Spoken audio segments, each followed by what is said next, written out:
What up, sports fans all over the world? It's your boy, Mac the Giants fan. I'm here with my guys, the Horsemen, Adam Costas, Zion Zenith, and of course, the one and only NYG Jeffy T, always shining that light down bright upon us. This is the Premium Takes Podcast. Let's go!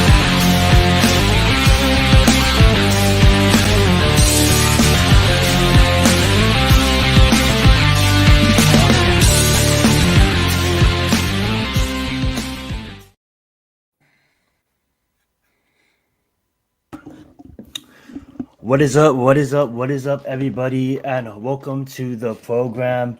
Man, what a great week! What a great year, actually, of football. Um, but we have touching subjects that we want to just start off the program with. Yes, guys, we were going to touch about sports. That's why you guys are here this Friday night. Thank you guys for joining us. But in this country right now, we don't want to do a show without touching on this because I believe this needs to be mentioned. There's no place for gun violence of any kind in this country, and for it to happen to one of a fan that is just trying to celebrate a Super Bowl win, and at a Super Bowl parade is just unforgiving. There's no place for a fully loaded machine gun at an event of this magnitude, and yet alone for it to come down to gang violence is just it's really disturbing and it's really heartbreaking. So first we just wanted to say thoughts and prayers out to Lisa Lopez Galvin. She was a mom, she was a daughter, she was a friend, um, she was a person, a part of the community in Kansas City, and it's just sad to have her lost her life, and she's just trying to celebrate a victory, celebrate her team in a day that was supposed to be her most magical day. You're going, you get to celebrate with your team. They just won the Super Bowl for this stupid act of violence. It's heartbroken, really, and she is the only one that did lose her life, and that's just heartbreaking. But 22 others was injured, and 12 of them was kids, okay, under the age of 12. There's no I'm it's really hard for me to even say something like this, to even begin the program like this, but I'm just gonna pass the mic off to the boys. I know this is a touchy subject. If you guys want to say anything, but we can continue our program. But thoughts and prayers out to Lisa and the family and all of the families and all of the victims. Thoughts and prayers, and we really, really mean that. That's just not me saying that as a cliche. We really prayers do help in these moments, and I'm sending them prayers, my prayers their way. Mac, do you want to touch on this horrendous event? The thoughtless acts of a couple cowardly children can affect the lives of so many. It's just ridiculous to me. A day that was supposed to be of happiness, celebrating the Kansas City Chiefs' second straight championship. Just all supposed to be all about a great day. I mean, the day for lovers, Valentine's Day, if you want to even throw that. I mean, it was all around the board. Just supposed to be a day of celebration, turns into an absolute massacre of sorts. Yes, like you said, unfortunately, from one standpoint, only one casualty. Unfortunately, this lady right here was a Kansas City Chiefs football like fanatic. She was pretty much at least a local celebrity in the city of Kansas City, hosting a very popular radio show. And she's just out there at the parade. I don't know if she had her children with her or not. Just but out there, I'm sure with friends, whoever else she might have been with, having a great day, enjoying the scene, and then clearly she wasn't one of the targets of the shooters. She clearly wasn't one of the targets. Unfortunately, it doesn't even matter, and it comes down to it doesn't matter who the targets were. It's just like just how senseless and just how random it all is. It makes no sense. Like, what kind of a piece of shit do you have to be to pull out loaded automatic weapons and just open fire into a crowd of thousands of people because you have beef with maybe a couple of people that are out there in that crowd. So now everybody's life is at risk over senselessness, just pettiness. This is all ridiculous, man. You can't even go out and just have a good time anymore. Like this is supposed to be all about a day of just celebration, and apparently the shooting didn't happen very far from where the players were at the moment either. So I mean, they all of them were lucky. Obviously, none of them were injured in any of this. This happened not far away from where we were all at last year at the draft. It wasn't very far from that location in downtown Kansas City. This it's just the violence has to stop, man. This is just absolutely that day. It tore me up. Was I kept getting notification after notification after notification about the increase of victims and whatnot. And like you said, Zion, the fact that it was so many were children, man, kids. I mean, this has to stop, man. It has to stop. This is absolutely just it's heartbreaking that we still live in a world that this is how things have to feel like this is the way things need to be settled. It's just I don't know when's it gonna is it ever gonna end? I'm not sure, man. This is just it's a terrible thing that happened on Wednesday, and definitely my prayers, condolences go out to the family of this young lady.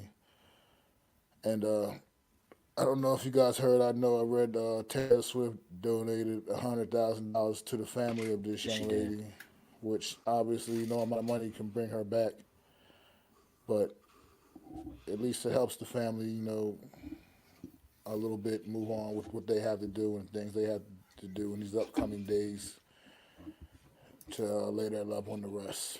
So it's just unfortunate. Absolutely. Go ahead, Adam. Well said. And I know someone got mad about the amount of money that Taylor Swift donated. The fact that she donated it all, is just thankful, right? You know what I mean? Like, she didn't have to do that. She went out of her way to do that. So, just we need to stop. I'm sorry, $100,000 is a lot of money. I don't want to help people think $100,000 is a lot of money. Yeah, and to me and you, to us who've never seen $100,000, we're not sneezing at that, right? But the fact that she did it on a whim, to help these people, hats off to her. That's genuine love. What saddens me is we watch a game every Sunday. We come together as a group of people, fan bases, to cheer on people who get paid to play a game that we all love, that we all dream about playing, that we all had some part in our lives, right? That touch our lives in many different ways. And if your team's never won a Super Bowl in your lifetime or won a championship that you've been a part of, these things don't come around often. And when they do, and you get a chance to go, you should not be looking over your shoulder and worrying about whether or not you're going to come back that day, especially from a parade. Something so magical because it's with your team. You're with people from all walks of life. You're there to celebrate the culmination of the hard work for your team. And I went to the New York Giant parades. And let me tell you, when they won, the one in 2007, I'll never forget, one of the most unforgettable moments of my life and my football life. And you never know. I don't know this Miss Lopez here. I think that's her name. Last name is Lopez. I don't know if this was her first parade. I don't know if she went to the others. You never know. Sometimes, you can't make it, so you watch it on TV and you say, next time I'm going to go if it's here, and it's here, and here it is, and you can't even enjoy that. This should be a moment where this lady is rejoicing, is reminiscing, and getting ready for next football season to three-peat. And that memory is one that, what will the Chiefs do now? Like if they win again, what will parades look like now? Like, don't take the fun out of it because you've got some beef with somebody else. Deal with that on your own time. If that's really what it's about, like if it was really a gang violence and somebody was there, deal with it on your own time. You're not doing anybody any favors, and all you're doing is hurting everybody else, okay, when you do that. This doesn't need to happen. And it's tragic that it does happen, especially at a parade of, where people are, sharing a moment. This was a moment to be shared, and it's going to be a moment to be forgotten. And I don't want that to happen.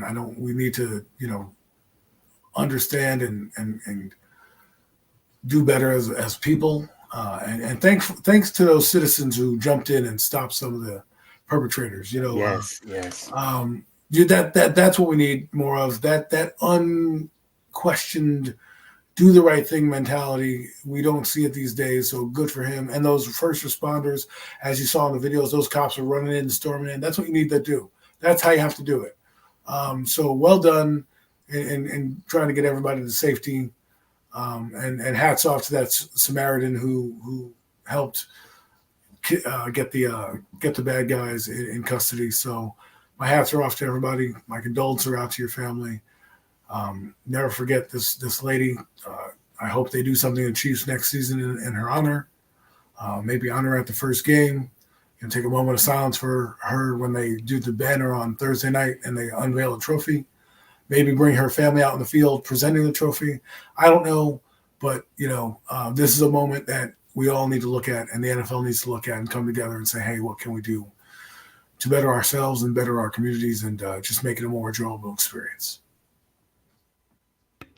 Well said, boys. Well said, boys. And yes, it is hard to continue the show after this kind of loss. So a loss in general, but we must go on, and we will go on. And she will be remembered in the community of Kansas City, like Max said, being a local DJ there and a celebrity in her own right. And I do want to touch on this before we move on. I do want to say, for the next generation, there were juveniles. They were locked up. They were going to be faced as the dorks, because I think that should happen. So good for the courts of Missouri, whoever's handling that. It is down to the family district or whatever is happening there. But that being said, that doesn't make you gangster. That doesn't make you anything bringing out lead. Like this world, this next generation, I'm legit because I got lead. This needs to stop. And It's just horrid, but we must move on, and we are going to talk about the Super Bowl winning Kansas City Chiefs beating the San Francisco 49ers, which I personally thought was a really great, amazing Super Bowl to watch. Love the fact that it came down to overtime. I just want to ask the boys, what's your guys' thoughts on the overall game, and where would you guys kind of rate it among all Super Bowls you guys watched in your lifetimes, and just kind of touch on the game itself, what you guys liked about the game, what you guys enjoyed about the game. If you guys want to talk about some maybe movie like Deadpool trailer that you want to talk about, whatever you want to talk about related. That trailer was fire. Exactly. Whatever Super Bowl 58 moment or whatever experience you want to talk about, please, the floor is yours. And let's start it up with Adam this time. Well, I really enjoyed the Super Bowl. I didn't bet against Mahomes this time. And what I'm taking out of it is this. Was it the most exciting Super Bowl? No, but it had its moments. It was you know what I'll say? It was a good football game. Yes. Something that you want to see. You got 3 touchdowns by each side. 3 touchdowns. I mean, the score was, kind of 3 touchdowns is what you want. You wanted a close game, a game that was highly contested, that kept you engaged the entire time. And that's what it did. Went back and forth. Defenses came up big. Spagnuolo is going to the Hall of Fame. Let's say that right now. Yes, I kind of wished he was on the pedestal, but we move on. Huh? I kind of wish they would have had him on the pedestal at the end of the game. You know what I'm saying? Well, the podium, listen, yes, right. Spag's not a guy that is a crowd That's guy. true. Okay, he rather be in the background and do the dirty players, work. the That's players who. moment. Yeah, right. Yeah. He's a Hall of Fame coach. He's done this 3. He's been to the Super Bowl as long as they've been there. He's been a phenomenal defensive coach. He had a great game plan. I knew when I was picking Kansas City and I looked on the defensive side, I said, Spagnuolo never loses to young quarterbacks. That's just his MO. He just doesn't do it. And that was one of the factors it came down. At first, the 49ers were moving the football up and down the field. Obviously, that fumble by CMC kind of changed a little bit of the momentum. Then, you had Brock Purdy get on a little hot streak. And then it kind of slowed down a bit. And Kansas City kind of got their sea legs about them. They started making plays. Their defense rose to the occasion. Did the 49ers have chances? Yes. Did they score? Yes. But at the end of the day, it comes down to one guy only, and what we all talk about and what I preach and bang on the table. A franchise quarterback. Okay? Brock Purdy had chances to win the game and did not. Mahomes went down and won the game. On 2nd and 14, he's making a big-time throw. You know what I mean? To get that team to a 3rd and 7. On 3rd and 7, he's making a big-time throw to get them downfield. Okay? And we talk about not having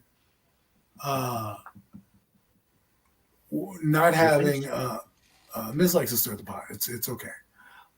We talk about having franchise guys and guys elevating people. That's what Mahomes did on that drive. You know, I know we talk about Pacheco. Pacheco didn't have a great game. Mahomes carried the team when need be. At first, and you know what's funny? I said to somebody, the 49ers had a great game plan for Mahomes. They did not let him be, Superman, right? They did not let Mahomes run around and play backyard football, kind of like what Brett Favre used to thrive on. They had this great mush rush where they kind of kept him in the pocket. And you know what Mahomes did? He said, okay, I'll adjust my game to fit the game that you're playing, and I'll play from the pocket. And,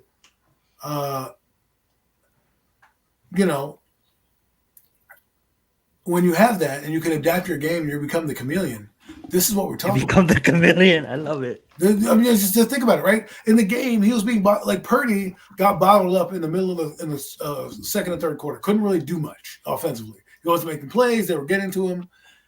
Mahomes just kept plugging away, and no matter what they did, he took the ball on an option play.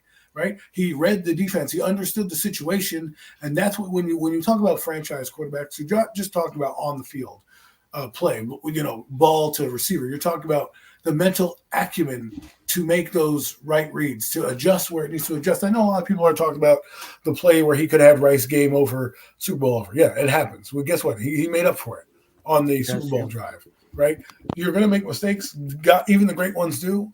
But it's the great ones in these moments that build their legendary careers, and that's what he did. He, helped out and did a lot of things. And the 49ers, give credit to them.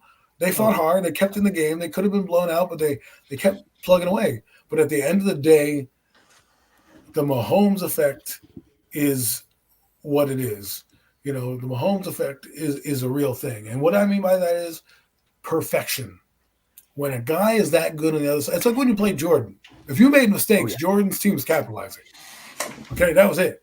So Mahomes has that effect on people. I've rambled on enough. Mac, I think it's your turn to talk. What were your thoughts?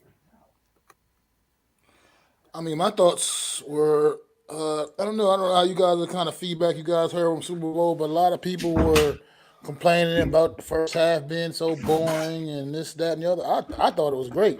I enjoyed every minute of I love the football defense. game. So. I thought from beginning to end, yeah, exactly. We got 5 great quarters of football in this football game in the Super Bowl. In the Super Bowl, we ended the season with 5 almost got great 6 quarters of football.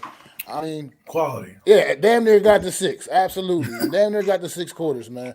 But yeah, this game was great. Like you said, I just love a good defensive battle like that in the first round. It was like a chess match the first half of this football game. Neither offense could truly get it going. I mean, we had a fumble from CMC and a fumble from Pacheco. 2 fumbles. Just a lot of just uncharacteristic mistakes. Yeah, uncharacteristic mistakes from both of these offenses, man, in this game. And that was a testament to how well these defenses came out and played in this game. Because even in the second half, we got a little more offense. A bad play in the third quarter. We got a little bit of more offense. Yeah. Oh, yeah. But then Kansas City came out with the ball. It was still all about the defense here. Listen, it was all about the defense in this game, man. And I can appreciate that. I mean, when it came down to, like Adam said, in the overtime in that 5th quarter, Patrick Mahomes, the 49ers went down there and they felt comfortable just taking the settlement for the 3. Was huge. Patrick Mahomes answered with the 6, man. Straight up. So, but see, and that's just what Miz says right there is huge, right? That blocked extra point. Those are the mistakes I'm talking about. You got to be perfect. If you make that, that's a different ball game. They can't go down and tie the game now at 16-16 or whatever it was. They have to score a touchdown. Instead, they can play for a field goal, which in this case was advantage Mahomes because he didn't have to do anything. Mahomes played the most efficient game I've seen him play in terms of how he looked. There was a one beautiful dime pass that he threw 50 yards on a rope to I forget who it was. I think it was Hardman down the field. Where he just laid it in there beautifully. But other than that, there weren't that many big plays. It was a demonstration on how you can take over a game offensively as a quarterback position when your run game's not working, your receivers are dropping balls. This is what happens when you have a guy that is that much better than everybody else on the field and that much better than the guy that you have. Because while Purdy did everything he could, there was a few times where he didn't slide the protections over and he missed a couple blocks that needed to happen. If he makes those reads, now I'm not blaming Purdy. He played a solid game for a second-year player, right? Playing in his first season. I give the kid credit. I think he's on his way to being a decent quarterback in this league, already over through 4,000 yards. I don't want to hear about talent, okay? Guys were going down left and right for this team. Brandon Ayuk got shut out in this game, and they found a way to score points. Okay, they did. That's what they did. But I will tell you this, in those crucial quarters, second and third quarter, that's where Brock Purdy struggled because the defense found its way. Mahomes, on the other hand, didn't. He was finding his groove, but taking what the defense gave him. And I just thought it was I don't want to, gloat too much about Mahomes, but I thought it was a brilliant display of adapting your game to a team that was defensively bottling you up. That's all. I love it. I love it, guys. What I took out of this game is something I already knew, but Mac did a perfect job on letting us know throughout the season that Mahomes is him. Mahomes is him. Yes, I had 49ers winning the game, but I just thought that, first off, Kyle Shanahan did exactly what I thought he was going to do, and shout out to choke. Him. He kept Travis Kelce in check, but he didn't adjust in the fourth quarter when it really counted. One thing that I noticed was the turning point in this game is, don't get me wrong, guys, Mahomes would have found a way to win it no matter what, because that's just what he does. He's just him. But they're coming out with speed so fast.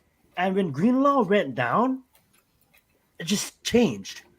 I know Greenlaw is the fastest linebacker in the football, but middle linebacker, that is. But it's something about him and Fred Warner. When him and Fred Warner is on the field at the same time, Mahomes would have, if he played the full game, I'll tell you where they lost. He would have found a way to win it. That's just what Mahomes does. But when the 49ers kind of lost Greenlaw off of that non-contact injury, I kind of feel like, what's up, Alex? Thank you for joining us this evening. I kind of feel like that's when, kind of like that, and obviously the fumble. That's when it kind of looked like they just got slow on defense. It's not like they just didn't care, but it's just like they was playing so fast with Greenlaw, and then as soon as Greenlaw goes out, it's like, bro. But regardless, Mahomes would have came back and does what Mahomes did. I do respect, Andy Reid, man, for just calling those kind of plays. When you watch the Chiefs play, and they get penalized, and then they're down, and now it's third and 20, right? And us as Giants fans, we already know we're punting, right? But they just find a way. He just finds a way to get the yardage. He just finds a way. Every single time they're down 3rd and 14, he just finds a way. And he doesn't have the who's who at wide receiver. I would only probably say he has really one legit lineman in Creed Humphreys. You know what I'm saying? His other one is kind of like our other one, just keeps on getting flagged.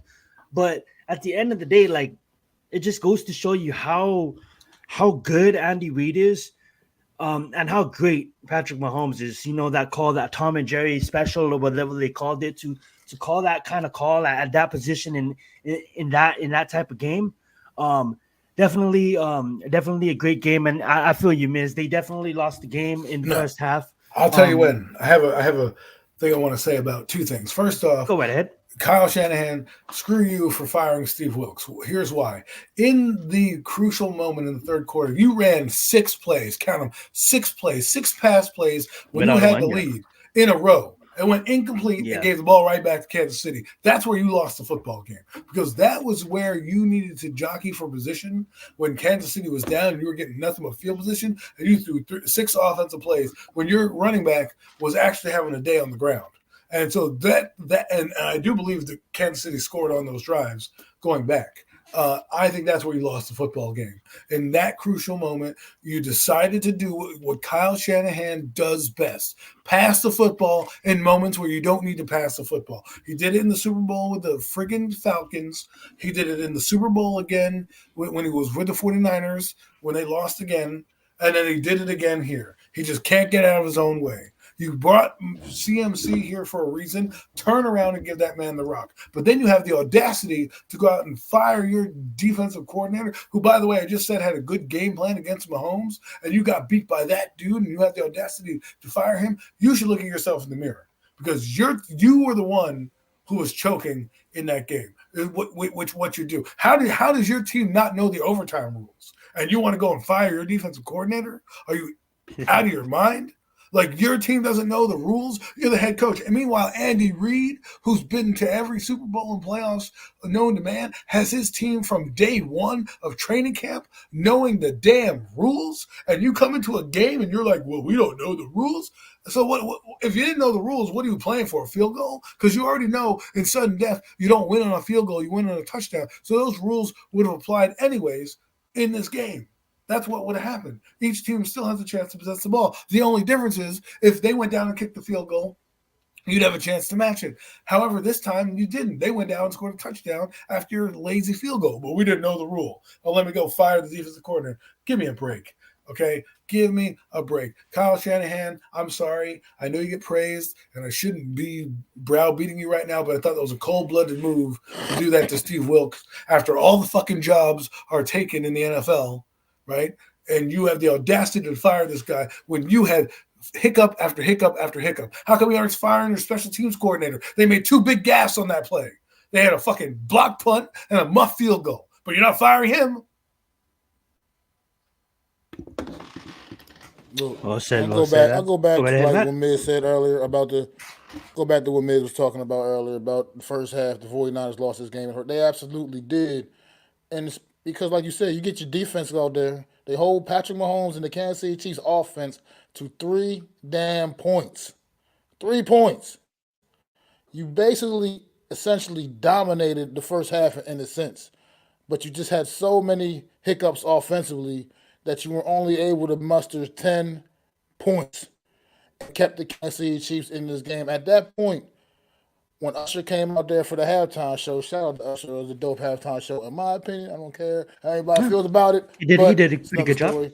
Anyway, but I knew the Chiefs were going to win this football game. I absolutely knew the Chiefs were going to win this football game because you can't go out there and you can't give Patrick Mahomes that opportunity, that chance, that hope. He's just too damn good. You go back and what Bookend said up here in this comment. Yes, Patrick Mahomes is the number one quarterback in the league, and the second best is it's a distance. That's how much it's that much further above everyone else. He's completely looking down on everyone else. There's no one else on this man's level. You can't give him the opportunity. You had an opportunity to step on their throats in the first half of that football game, and you weren't able to get that done. And just by giving them that glimmer of hope going into the locker room, you can't give that to Patrick Mahomes. He's gonna come out there and do what he got to do. He's championship ready, no matter what. He makes the Chiefs automatic contenders again going into next season, no matter what, no matter who else is on that roster. He makes them contenders because that's how good he is. He gives them automatic credibility no matter what. Andy Reid, Hall of Fame, future Hall of Fame coach. I mean, this thing right there, this is a train, man. Who knows when it's gonna start rolling, man. But I'm not gonna be shocked to see this team go back out there and three-peat next season and be the first team to ever do that. Because I just don't see what's stopping them. I don't see. We what's need stopping Pat Summerall to be like, there is no three-peat. You know what I mean? Like, so some team's going to come up, maybe like the Bengals or something. Who knows? But this is what makes the season intriguing, right? Mahomes is the guy now. He's the guy you're chasing. You're not necessarily, if you're in the AFC, you're not building your team anymore to beat the AFC East winner or the AFC West winner. Your whole mantra is, how can I beat Mahomes? What can I do? What is the magic formula? The Ravens had it. Right, they shut out the Kansas City Chiefs in the first half. It was a couple turnovers in their end that ended that game for them, because what the Chiefs do, and they put points on the board, and then they pressure you, because again, this is like what happened when Peyton Manning played in 2006. And what happened is, in 2006, if people don't remember that Colts team, they used to score a lot of points. And what happens is, when you score a lot of points, it puts pressure on your team to then go and put points back on them. And if you make a mistake, boom, they're going back down and scoring. Boom, they're going back down and scoring. It's just quick. It's almost like when in basketball, when Dallas Mavericks, when they used to run up and down the floor, they could score from anywhere. You just never, the game was never over, and you always had to be perfect.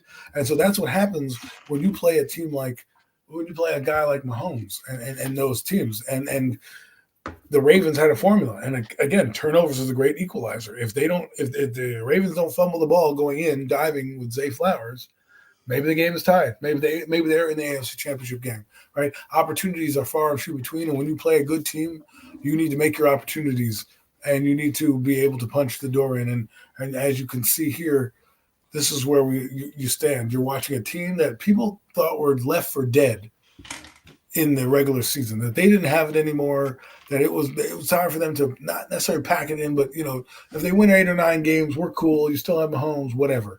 They didn't. They got into the playoffs, they got locked in, and away they went.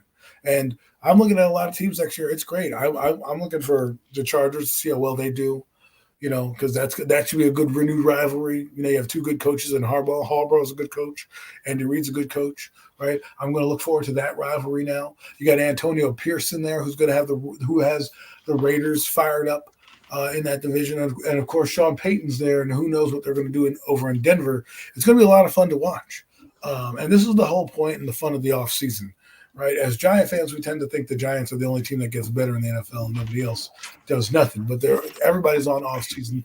Everybody's headed to the draft. Everybody's doing their thing. And right now, you're building to beat Kansas City.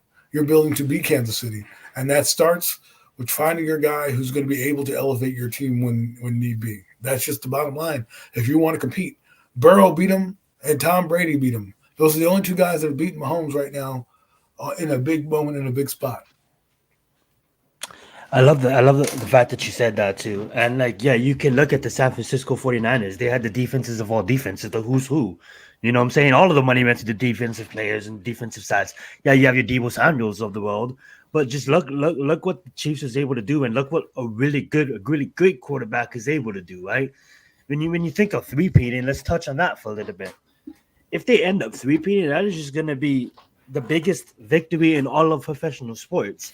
Because the way I look at it is, I think of 5 teams right now at the top of my head that's going to be coming for that AFC Championship title. I'm not thinking about the NFC, because you only really got 3 as far as this point, in San Francisco, the Lions, and maybe Dallas. That's all I'm thinking of when it comes down to the top contenders right now in the NFC.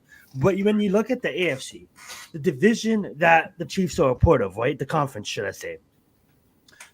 Some people will call me crazy, but I got the Jets, but Aaron Rodgers fired up to get back, all right? I got the Ravens, with a fired up Lamar Jackson and an upset NFL hasn't happened. I got the Bengals, looking to try to get another one, and a healthy Joe Burrow, I got the Buffalo Bills trying to come in and trying to Josh Allen get his. And then, of course, what you guys mentioned, you got Jim with a loaded Los Angeles Chargers.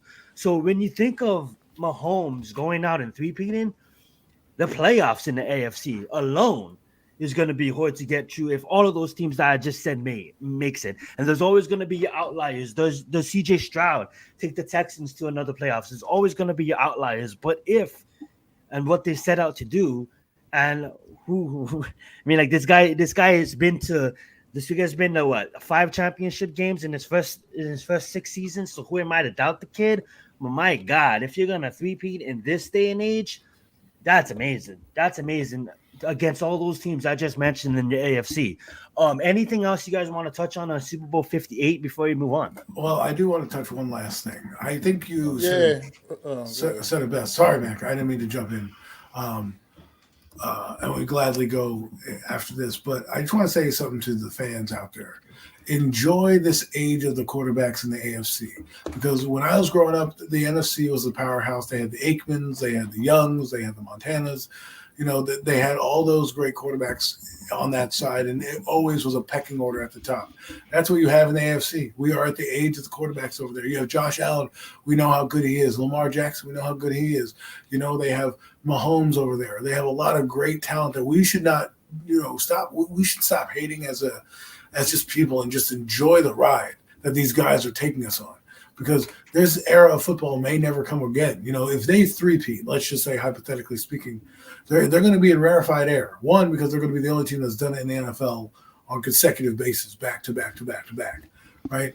The other thing is that now you're putting yourself in there with those great teams of all time, like the Patriots and all those, the 49ers, Pittsburgh Steelers. You become one of those teams that has 4 to 5 Lombardis, and you really start to build your lore and your legacy. And so I just want people to just take a moment and really reflect on what's happening in front of your eyes, and don't be so stubborn to miss out. That's all. As you said, go right ahead, Matt. Oh, I was just gonna say the Christopher Walken commercial, the BMW commercial, that was super dope. Everywhere he went, everybody was just talking like Christopher Walken. That shit was funny as hell. What do you mean? Commercial. Great job, BMW. Yeah, I was just about to say that. So, what's your guys' favorite TV spot or TV ad? I think Mac brought up a good one with the BMW commercial. I want to jump in and I want to give a round of applause for Pluto TV for that couch potato thing. It's like, yes. I thought that was awesome. Good job on Pluto TV, and for the trailer that I thought personally stole the Super Bowl is I know we have a lot, but I'm gonna go at Kingdom of the Planet of the Apes. I just think that was a perfect way to get people excited. I know Deadpool knocked it out of the park, but I would say Kingdom of the Planet of the Apes had me pretty hyped for that one. Go right ahead, Adam. I don't know. You mean you weren't feeling the Wicked trailer? The Wicked trailer? I mean, like, that? Oh man, that's one of those ones. If you like that, you're not telling your boys about, right? They look really high budgeted in that one. Well, listen, if the Wicked trailer, like, it's one of those ones where you're taking your wife, your spouse, whomever to that, or you're watching it with them. But Planet of the Apes looked okay. I was like, another movie. I get it. It's Planet of the Apes, aliens. Exciting, but nothing. That Deadpool trailer, I watched it again, man. Nice. God, I watched a different one. The one that had the Super Bowl was amazing, but the one that I saw trailer, yes. The one that I saw on another site was also amazing. So you can leave now. No, I'm just joking. And I mean, it's he better, otherwise he's not gonna have a job. So, but. Yeah, I'm looking forward to that trailer. It's going to be one of those movies I'm actually going to go see, Yeah, we had, I think, was it Jordan Peele's with his Nope Day One or something like that? Like the alien one? That was dope as well. Absolutely, guys. Alrighty, guys. So we have a fast subject one. It doesn't have to be fast. It's like this wasn't pre-planned. It was just rolled into me creating the subject for the start of the show, and I didn't really have the boys do research on it. So I'm kind of putting them on the spot with this one, guys. So the next topic is, there's a lot of talks this past week about, the GOATs, right? For me personally, I think when it comes down to basketball, it comes down to generations, right? You have your Wilt Chamberlain generation, you have your Bill Russell generation, RIP. You have your Michael Jordan generation, and then you have your LeBron James generation, right? And that could stir up a lot of debates. And that's for another time. What we're going to talk about is football, right? And there's a lot of talks about Mahomes. There's a lot of talks about his name being compared right next to Tom Brady, and totally. Some will say deservedly so. So my question to you guys is, we're gonna name your list, your personal list of your top 5 quarterbacks and your top 5 tight ends. I'm gonna probably start up with the tight ends, and we'll go with the tight ends first. And I honestly have a feeling that our list is gonna consist of majority of all the same players. But I want to see. I'm interested to see on where they be ranked. So for mine, off the top of my head, I'm gonna go with number 5. I'm gonna go with Antonio Gates. Antonio Gates, in my mind, deserves to be on this list because just the sheer talent and the sheer touchdowns the touchdown memories that he has for Chargers fans with I forgot his quarterback's name already, but Thank you. And Phillip Rivers. And just, honestly, this guy never really made it to any big playoff games, stuff like that. But regular season, Antonio Gates, man, absolutely a stud. So he will be number fifth on my list for tight ends. I was really debating on where I put this guy. And honestly, I didn't get him. I didn't see him play. I didn't see this guy play. I only seen him play in, on YouTube clips, highlights, documentaries and stuff. But I'm a fan of his shows and I'm a fan of his. I'm gonna put Shannon Sharp as number fourth on my list because what he has and what he kind of put the tight end position on the map outside of the number one guy on my list. But I'm gonna put Shannon Sharp as my number four tight end. I'm gonna put number three is gonna be Rob Gronkowski, just because the sheer amount of Super Bowls he won and what he was able to do. It's kind of like Antonio Gates, but since he's been the first Super Bowls and he has first Super Bowl rings, I'm gonna put Rob Gronkowski as number three. Number two will probably be Travis Kelce. Already in his short career, he's already a nine-time Pro Bowler. Already won 3 Super Bowls, back-to-back 1,000-yard seasons. So Travis Kelce is just once again, showing and really leading the case. And Miz got it right. I mean, like, how do you not put Tony Gonzalez at number one? I mean, like, people could, but I have to. I have to put Tony. And don't roast me, but I grew up an Atlanta Falcons fan, and I was a Michael Vick fan, and I got to see Tony Gonzalez late on his career when he played for the Falcons. I didn't get to see the prime Tony Gonzalez with the Chiefs, but what he meant for the Falcons organization and for the Chiefs organization, it's hard for me not to put Tony Gonzalez as number one. And honorable mentions would be Shockey. Yes, I don't have Shockey on this list, but he'll be an honorable mention. Go right ahead, Mac. I want to hear your 5 top tight ends. Well, start off definitely Tony Gonzalez, the top of my list. Tony Gonzalez for sure is just he was just incredible throughout his entire career. I don't need no explanation there. Definitely, I'm coming up with Gronk, just dominant throughout his playing years as well.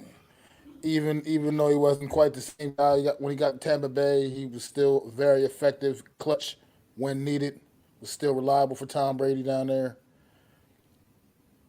And then going old school, man, with the rest of mine. Going very old school with all the rest of mine. Because I got to show the old school some love, man. People forget about some of these legendary players, man.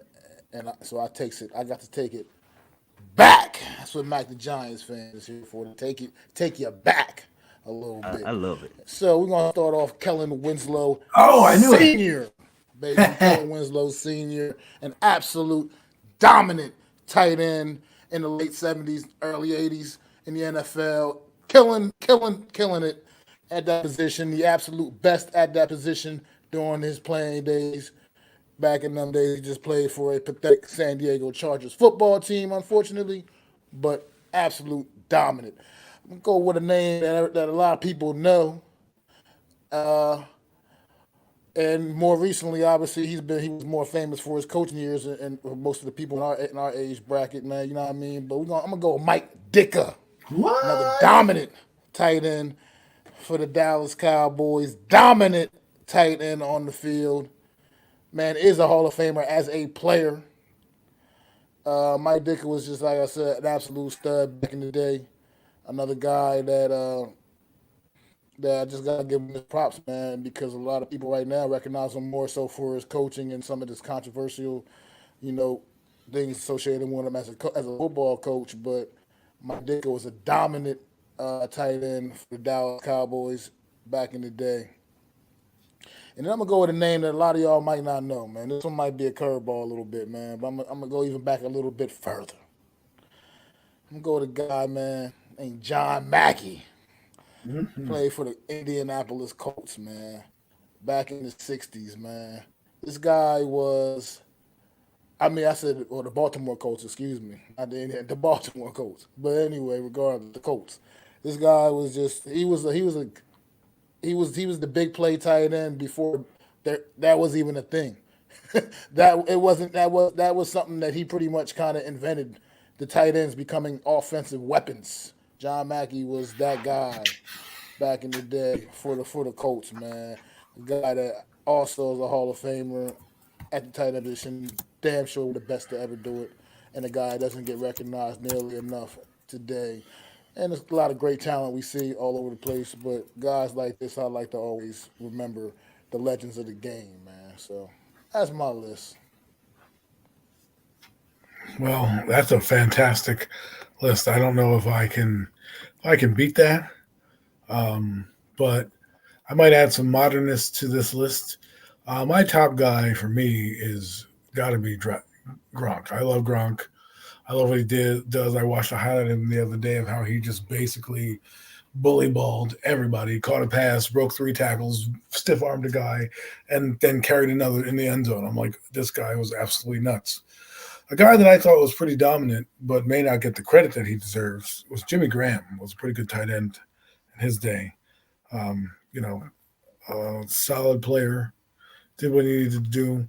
One of the best tight ends I saw. Could stretch the field. That's number 2. I love Gonzalez. I love what he can do. My tight end list is very obscure to most people.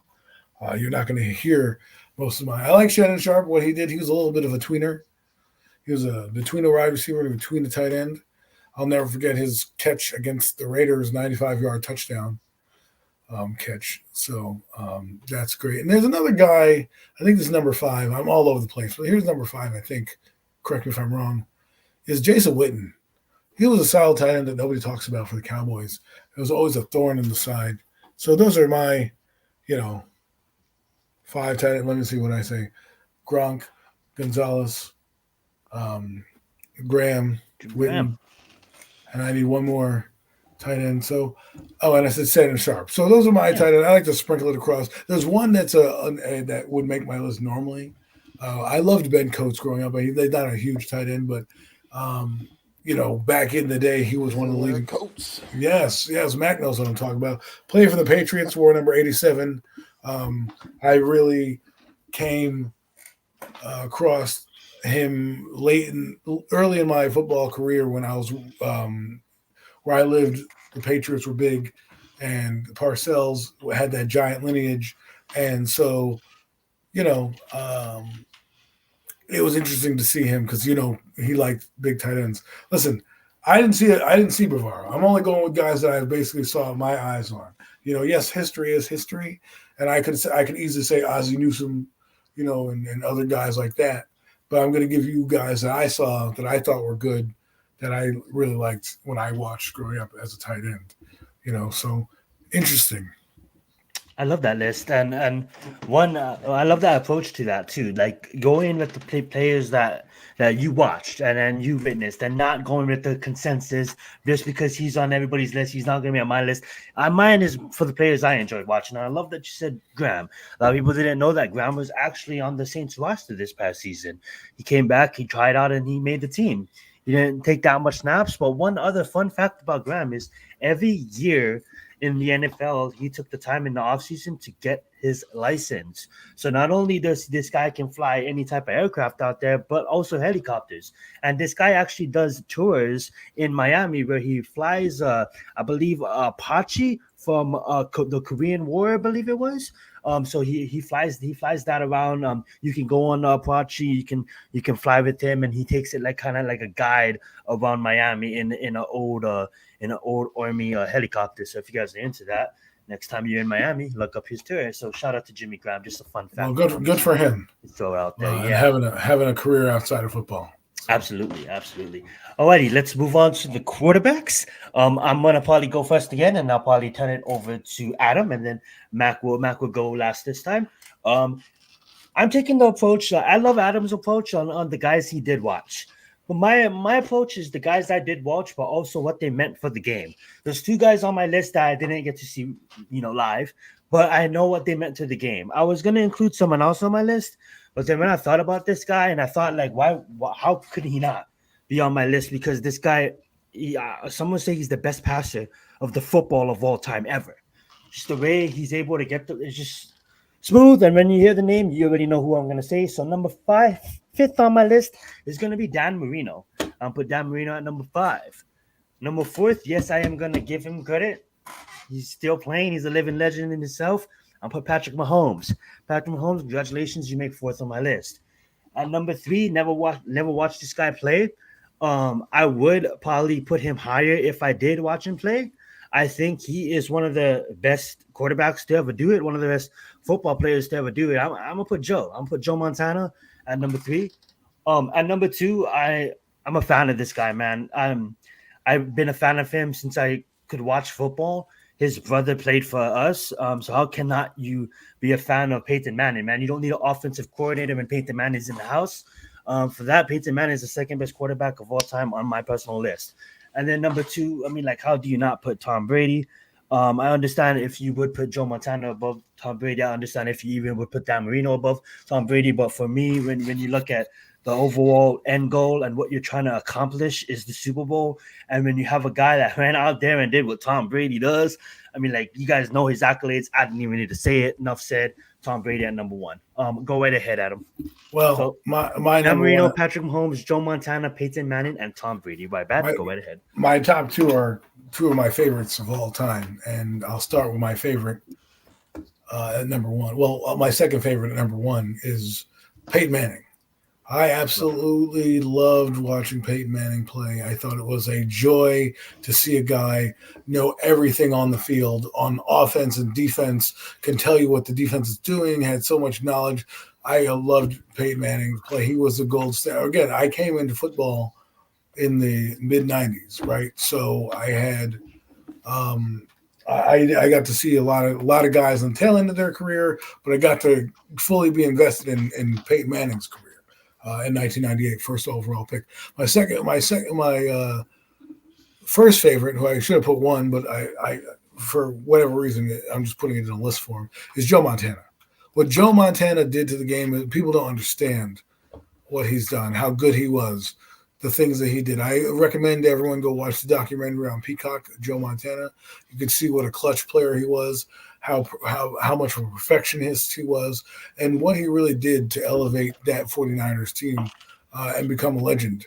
Okay, it's funny story about him was he's in a huddle and he's cooling his team, and his team even says that they're all like tight ass and uptight, and he goes, "Hey, look, there's John Candy," and they all burst into laugh, and that was where you get the name Cool Joe from, because he was just cool as a cucumber in big spots, and not only that, he was a joy to watch. So even though I didn't get to see him I got to see him towards the end, Joe Montana Sports Talk Football and stuff, he's on my list for what he did to me and how I fell in love with the game. My next quarterback on this list is, one that's, how should I put this? It is a little different. One that, again, got me into the game and really made it fun for me to watch. I put Brett Favre on that list. Brett Favre, to me, was the Patrick Mahomes before Patrick Mahomes, the guy who played backyard football, who's carrying his teammates down the field when he wins. It's a shame he couldn't win more titles because he would be probably more legendary, more revered, but he broke a lot of all the records that Brady has broken. It was started by Brett Favre. He was the gold standard in terms of being a passer, and every night that he came on, boy, were you having fun in the sun. The next guy I take, again, I love Jim Kelly too. Another guy that I saw that I liked was John Elway. That guy was, if you want to talk about across your body throws, this guy could literally throw a ball 55 yards on a rope across his body, which is uncalled for, but he did it. And he went to Super Bowls. He was legendary. He was a prolific passer. Probably one of the most prolific passers we had in that era. You didn't see guys do what he was doing. That's John Elway. No one's going to forget the drive. That really is what defines quarterbacks, the drive, where he took his team down in 2 minutes to go and score against Cleveland and all that stuff. So, and my last one is a guy I appreciate. I saw a tail end of his career, but I always admire him, and he always gets overlooked when we talk about greatness, was Dan Marino. Dan Marino was an interesting prospect coming out. One of the best prospects, but he fell due to being smoked a little pot here and there and all that. And he really was unfortunate that he didn't have a team strong enough to beat and win a Super Bowl. He went to one Super Bowl and lost. but he'll never get the recognition I think he deserves for what he did for another guys who pioneered kind of the sport and where we're at right now. If you don't have Marinos, Favres, Elways, Peytons, you don't get all these other guys that you see. There's no Aaron Rodgers without Dan Marino. Warren Moon was great to watch. I loved Warren Moon. So, and 1B would be, and one guy I also admired was Warren Moon. He was a good player. But another guy that I did admire growing up was what Miz said is Jim Kelly, like what he did for that K-Gun offense. It was pretty spectacular. So, love it. Love that list. Right ahead, Mac. What's your list at your top 5 quarterbacks? Well, I mean, you got Dan Marino for sure. Comes in one of the greatest quarterback draft classes of all time. Comes in, goes right to the Super Bowl with the Miami Dolphins. He came up short in the game, never got back to the bowl, but comes in as a rookie and led that team to the Super Bowl. That's an accolade I think a lot of people forget about on Dan Marino's resume. You talk about all the prolific pass numbers that he had. He also did that. He also played in the Super Bowl as a rookie. Well, wow, that's like the greatest rookie season ever. You see, do that. Also, then I got John Elway for sure. John Elway, I mean, was just a competitor, an absolute beast, all throughout his career. Went out on top. I mean, on the best high, greatest high a quarter anybody could go out on. Back-to-back Super Bowls. I mean, ride off into the sun and wait until he got into the Hall of Fame, man. John Elway was an absolute stud. People had a strong opinion about John Elway because of the way he entered the league, but at the end of the day, you can't take anything away from what he did off the field, what he did on the field, man. This guy was an absolute competitor. He could run with the football. He could move around really good, and he could throw with the best of them. The left-hand delivery, man. John Elway was the man, man. He was a stud. And then I got, three. Got Peyton Manning here, man. Peyton obviously speaks for himself. It's just the greatness of Peyton Manning. What he did. Omaha. Game. Absolutely just changed it. I mean, this guy was also became an absolute legend, man. At the game. His commercials are great too. Joe Montana right here. Then I got Joe Montana, man. Obviously, growing up as a kid in the '80s, man. Joe Montana was that guy, man. He was just that dude, and people tried to say, "Oh yeah, Jerry Rice, man." Look, it doesn't matter. Joe Montana, There's no Jerry Rice without Joe Montana. Even before Jerry Rice got there, Joe Montana was already flinging the ball all over the yard, man. Because Joe Montana was absolutely there for a few years before Jerry Rice came to town. So Joe Montana was already established when Jerry Rice got there, and all that did was just even help Joe Montana ascend to even more greatness. That's what that was. Great compliment to the greatness. They complimented each other very well. And then one, man, I got Tom Brady. I just can't say no. It's got to be Tom Brady, man. I'm sorry. Six Super Bowl rings.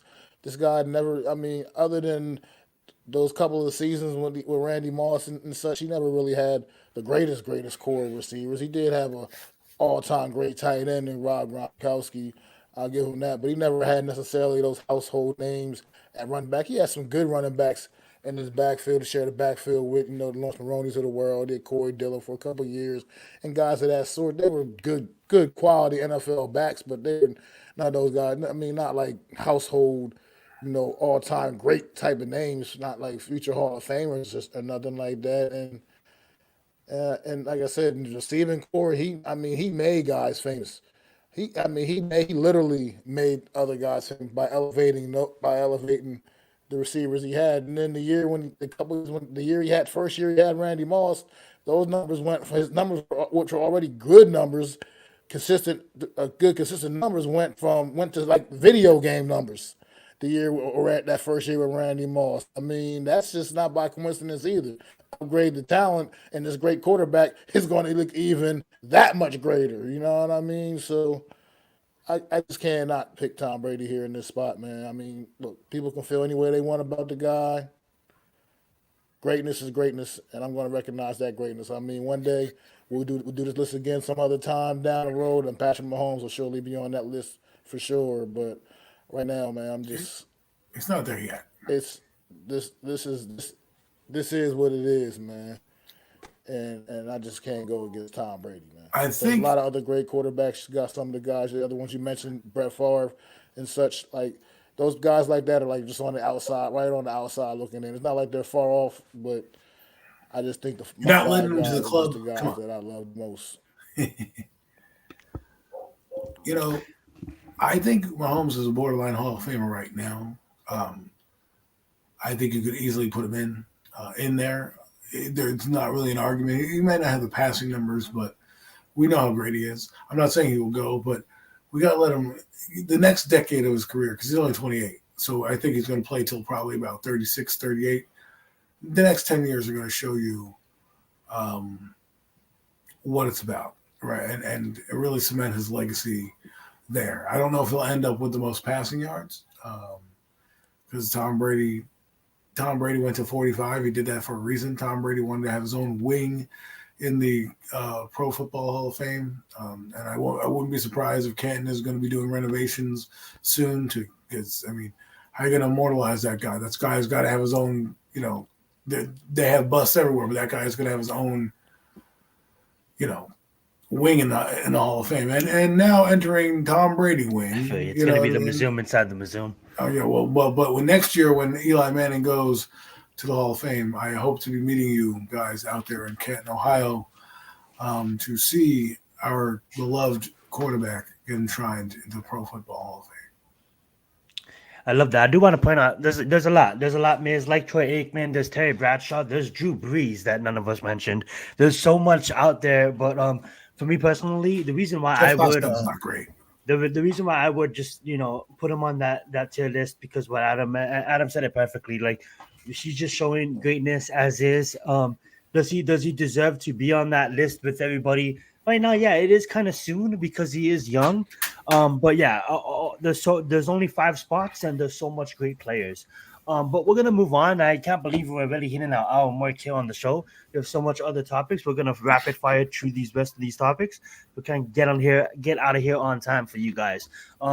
This one's probably gonna be faster. So I'll probably get into the NBA, being that they had their celebrity All-Star game just this past hour or so. We had Michael Parsons putting up 30 points, being the MVP of the All-Star game. If you guys are into that, I just want to take this time to say shout out to Miami Heat for getting them out of the dumpster that they was in. It was a struggle to watch us play this past couple of months.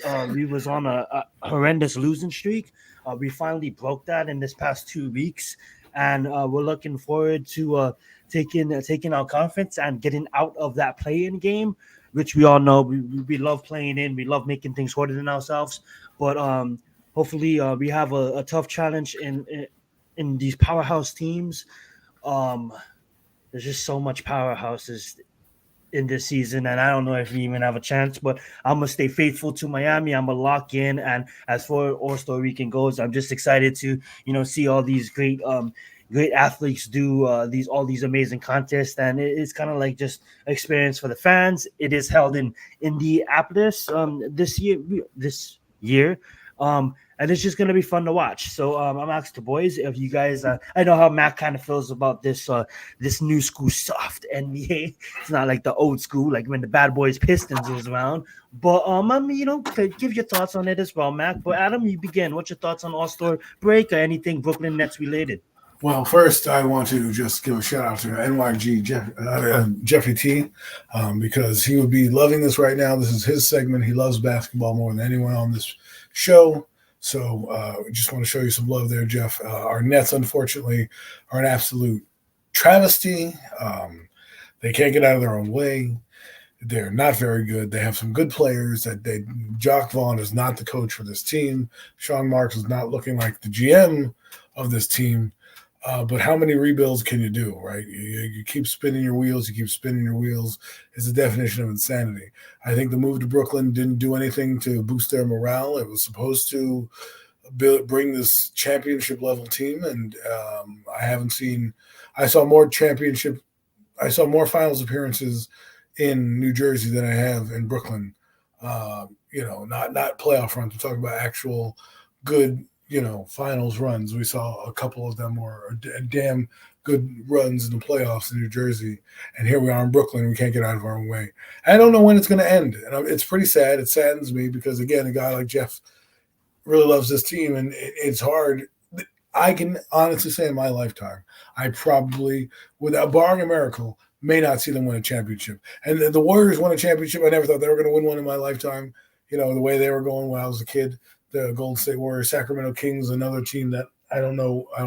I would hate to be their fan base, but we're wallowing right there with them. We're never going to win. As for the All-Star weekend, I love the 3-point contest and the dunk contest. I don't care about the other crap that's going on. I know there is a Steph Curry's having a 3-point contest, one of the WNBA girls. That'd be fun. But I really just kind of enjoy the dunk contest. What I don't like about the dunk contest this year is we'll get into that on our next subject, Namir. Go right ahead, Adam. It's only 4 guys in the dunk contest, and the 2 guys that intrigue me the most are Jacoby Toppin from the Knicks and Jaylen Brown from the Boston Celtics. Because Jaylen Brown seems like, man, can this guy do everything? And there's Mac McGull and Jamie Quase Jr., right? He probably is good and all that stuff, but I liked it when there was like 3 rounds and Dominique and all those good guys, Vince Carter, and now you don't really have that. As for the 3-point contest, it seems like in the house. As for the 3-point contest, it seems like they add more people every year. The dunk contest is getting smaller. The 3-point contest is getting larger. You have Damon Lillard, Tyrese Halliburton, Jalen Brunson, Malik Beasley, Larry McCracken, Donovan Mitchell, Karl Anthony Towns, and Trae Young. Did you say Markkanen? You called Markkanen McCracken? Markkanen. I love it. You're good. I love it. So I have dyslexia. What's your problem? No, you'll get out. Why you gotta stop my style? I just love that. I just love that. I'm just kidding. I don't really care. That's so great. I'm gonna go with Trae Young as my winner here. As much as I love Damian Lillard, it's different when you're doing 3-point contests in a game. I think Donovan Mitchell's pretty good. He does heat up a lot as well. And what's interesting? It's Karl Anthony Towns. Like, for a big man, he shoots. He can shoot, but it's like, I can't wait to hear Reggie Miller and all those guys talk about, well, he's heating up or blah blah blah. Kevin Harlan and all those guys doing a great thing. With Trae Young, I've seen a lot of him. He's clutch, and I just think if he gets into a groove, man, watch out. And obviously Damian Lillard's on there, and part of me is like, why aren't you taking Lillard? This guy can do it all. It's good to have some good stars. Look at the 3-point contest. You got Brunson; he's a pretty good player. Damian Lillard's a star. Donovan Mitchell's a star. Trae Young is a star for Atlanta. Karl Anthony Towns, you at least know the name.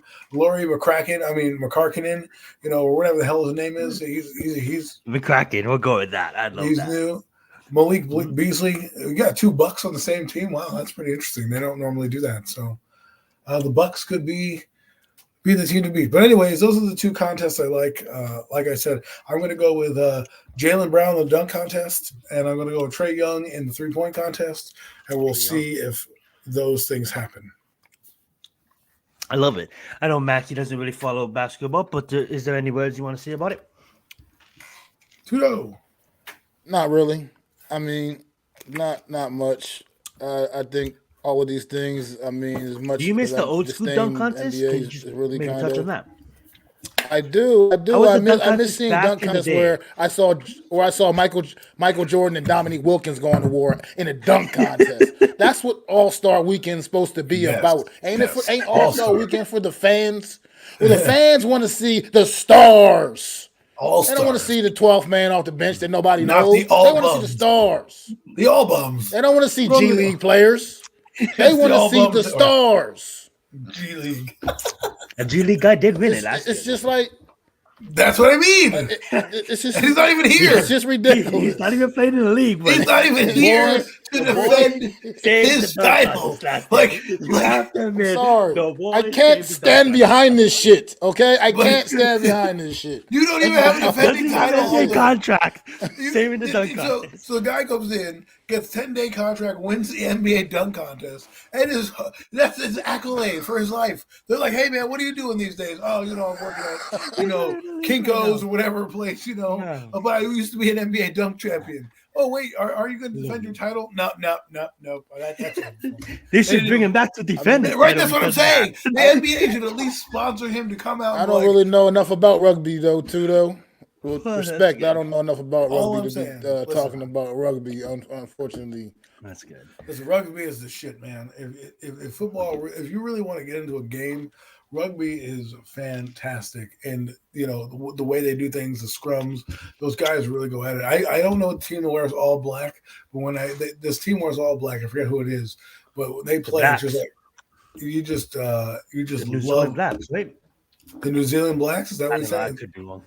And that sounds inappropriate, so I'm not going to say what you just said. But this team wears all black. It looks like you're going to a funeral, Yeah, but the New Zealand Blacks. you're not. But I think if you guys ever check out rugby, man, I checked it out during the pandemic, and I fell in love with the game, man. I thought it was one of those best games where it's entertaining to watch. They're the All Blacks. There they are. You said the Netherlands I do know Blacks. the New Zealand Blacks. They're legendary in rugby. Exactly. But the way that you said it didn't seem like Yeah, it came out kind of wrong. saying like I'm like whatever. There you New go. Zealand All Blacks. Yep. So, I said blacks. I but all love blacks what they do. okay, The two though. scrums. And you know what it is though? It's harder than football because you're Look at that not tackling. championships. The scrum is That's something dynasty right there. one of the most interesting things to watch, and how they throw the ball in from the sidelines and everything like that. Rugby is a really fantastic sport. I wish we got into it more. I know they play like a 7-on-7 tournament. Every once in a while. I think it's in the Olympics this year, which I hope we get to They see. do the haka before every game. That's how I knew about them. But Well, that'll definitely get it the exposure then. A little more exposure. well, it's about In the watching it. They have exposure. Trust me, man. They're on like Fox FS1 and stuff. You can find rugby, and let me tell you, I was watching another team that had like yellow and black, and they were just dominating this team in blue. I don't know the names because it was a few years ago, and I was watching it because I was so starved of football and so starved of any sport. And rugby was the only one during that time that was playing, and I was like, oh my god, these people fucking kill them. And the uniform is the mouthpiece. It's insane, man. And the way they do things, like there's guys on there. You think of Jordan Mailata. Think of that guy, right? Without his pads on, 6'8", 280 pounds. That guy's running at you with the ball in your hand. I am not trying to tackle that guy. You can't throw your feet at them because you're going to break your legs. You actually have to tackle them. You know what I'm saying? Not like in the NFL where you just throw your body and I'm going to tackle somebody. More power to you and your body for playing rugby. So salute to you, my friend. Absolutely. We have our final two topics of the day, gang. UFC 298, we are not going to cover tonight, guys. Unfortunately, me and Raphael does have a show on Tuesday night. Self-plug. If you guys want to check out the Combat Club, we did a full deep dive on my channel. So it's on my channel now. Left for on UFC 298. Yeah. What we're going to do now is... talking about rugby. Before we get into the Giants talk or any Giants discussion on coaches or signing shit from Horsey or anything like that. I hate the Giants. We're going to talk about the road to WrestleMania. I don't know if you guys got to watch the press conference. I don't know if you guys are in the latest news. I know you guys are avid WWE fans. Do you guys basically the question is what you guys' thoughts on Cody Rhodes apparently going for the end of his story. The rematch, it looks like it's playing that way. Other things could have happened. I'm not fully caught up. Mac, if you're Adam, if you're fully caught up, let us know. But what you guys thoughts on The Rock somehow getting involved? And some people say it was staged, some people say it was he went off script, but apparently The Rock ended up slapping Cody, and it was a whole big thing with Seth Rollins being pretty mad and all that kind of excitement, just getting everybody hyped up for the WrestleMania. That being said, it's going to take place in April, but it is the road to WrestleMania, so that always happens about 69 or 70 days out. But what you guys thoughts on where the story narrative is going? Recent weeks on War, we even seen Bailey, Bailey, leader of Damage Control, totally get backstabbed by Damage Control and Kabuchi Warriors and Io Sky. So with that whole feud coming down with Io Sky now facing Bailey, and then we got Nia Jax. A lot of people probably casuals are not like people like me that really don't know. They probably don't know that Nia Jax is a part of the bloodline too, so she might get a championship. So we'll see. We'll see what happens. She's second cousins to The Rock. I just found that out apparently. But that being said, guys, WWE talk about it. Don't want to talk about it. We can move on, but let you guys have the mic. Go ahead, Matt. Yeah, I mean, we'll see what happens. At this point, I never know what really to expect from WWE much anymore when it comes to Roman Reigns, at least. I mean, I don't know at this point. Will Cody finish the story? I have no idea, to be honest, at this point anymore. Just the whole way all of this has gone down it's kind of been a mess. I mean, they've been kind of teasing the Rock Roman Reigns match for a couple of years now. It seemed like you thought it was going to happen, but then you bring add all this extra stuff into the mix, and now you have The Rock coming back, and now he's done a full heel turn. He's talking bad to the fans again, talking crazy. I mean, I didn't get to see SmackDown yet tonight. Apparently, him and Roman Reigns were on SmackDown tonight, so I I'll don't know check anything. that out probably tomorrow at some point. But I'll be fast forwarding that tonight. To me, it's just That's when this is just WWE being WWE, man. I mean, I do appreciate the fact that Cody's getting to pick the match that he wants and not being forced necessarily into a match with Rollins if that's not truly what he wanted. He won the Royal Rumble. The Royal Rumble winner gets to pick their shot. And I do love the fact that he stood there and still called his shot and called out Roman Reigns, regardless of what The Rock came out and said a few nights prior to that press conference. So I do appreciate Cody Rhodes standing up on his own 2 feet and still saying, "Look, I'm taking on Roman Reigns. You can kick rocks, the rocks, figuratively. You can go ahead and kick rocks, bro. They're pretty much." But I mean, we'll see. Hopefully, the WWE does the right thing and takes that damn title away from Roman Reigns at WrestleMania and puts it on Cody, because at least Cody will be there defending that title and bringing honor back to it. This part-time champion shit, I just can't deal with it anymore. Enough is enough. He's held that title hostage for long enough, and it's time to move on. But like I said, I'm not gonna really hold my breath on anything, man. Well, And yeah, I, I'm not. I just whatever. the Rock thing is kind of dumb, if in a way, because what you should have done was have him win the Royal Rumble. Be a surprise entrant. Do it the right way. Win the Royal Rumble. Then it can be head of the table. He goes after Roman Reigns and the title, blah, blah, blah. You could build the whole storyline. Then you could have Cody Rhodes get kicked to the side, saying, fuck, like, I didn't really lose. Or you could have done something where he either got out of the ring and was injured. I didn't really lose. You could have made Cody look like that. And then, Seth Rollins could challenge for that title and win, right? The bottom line is now that you've inserted The Rock in there and you wanted this match, I don't know when I'm waiting for the other shoe to drop. Because to me, you have a chance to make you already teased the SummerSlam rematch that he's going to take everything from Roman. So to me, I would rather have Cody Rhodes been the title holder, beating Seth Rollins, and then come take both titles from Roman Reigns and hold both titles and say, I am now the true king of WWE. There's only one royal family, and that's me. That's how I would have done it. That's how I would have wrote it. But right now, I don't know where they're going to go, and I'm afraid if they make Cody lose, it's going to lose steam. The whole thing. He's earned this right. He's done this. He's held the company in check.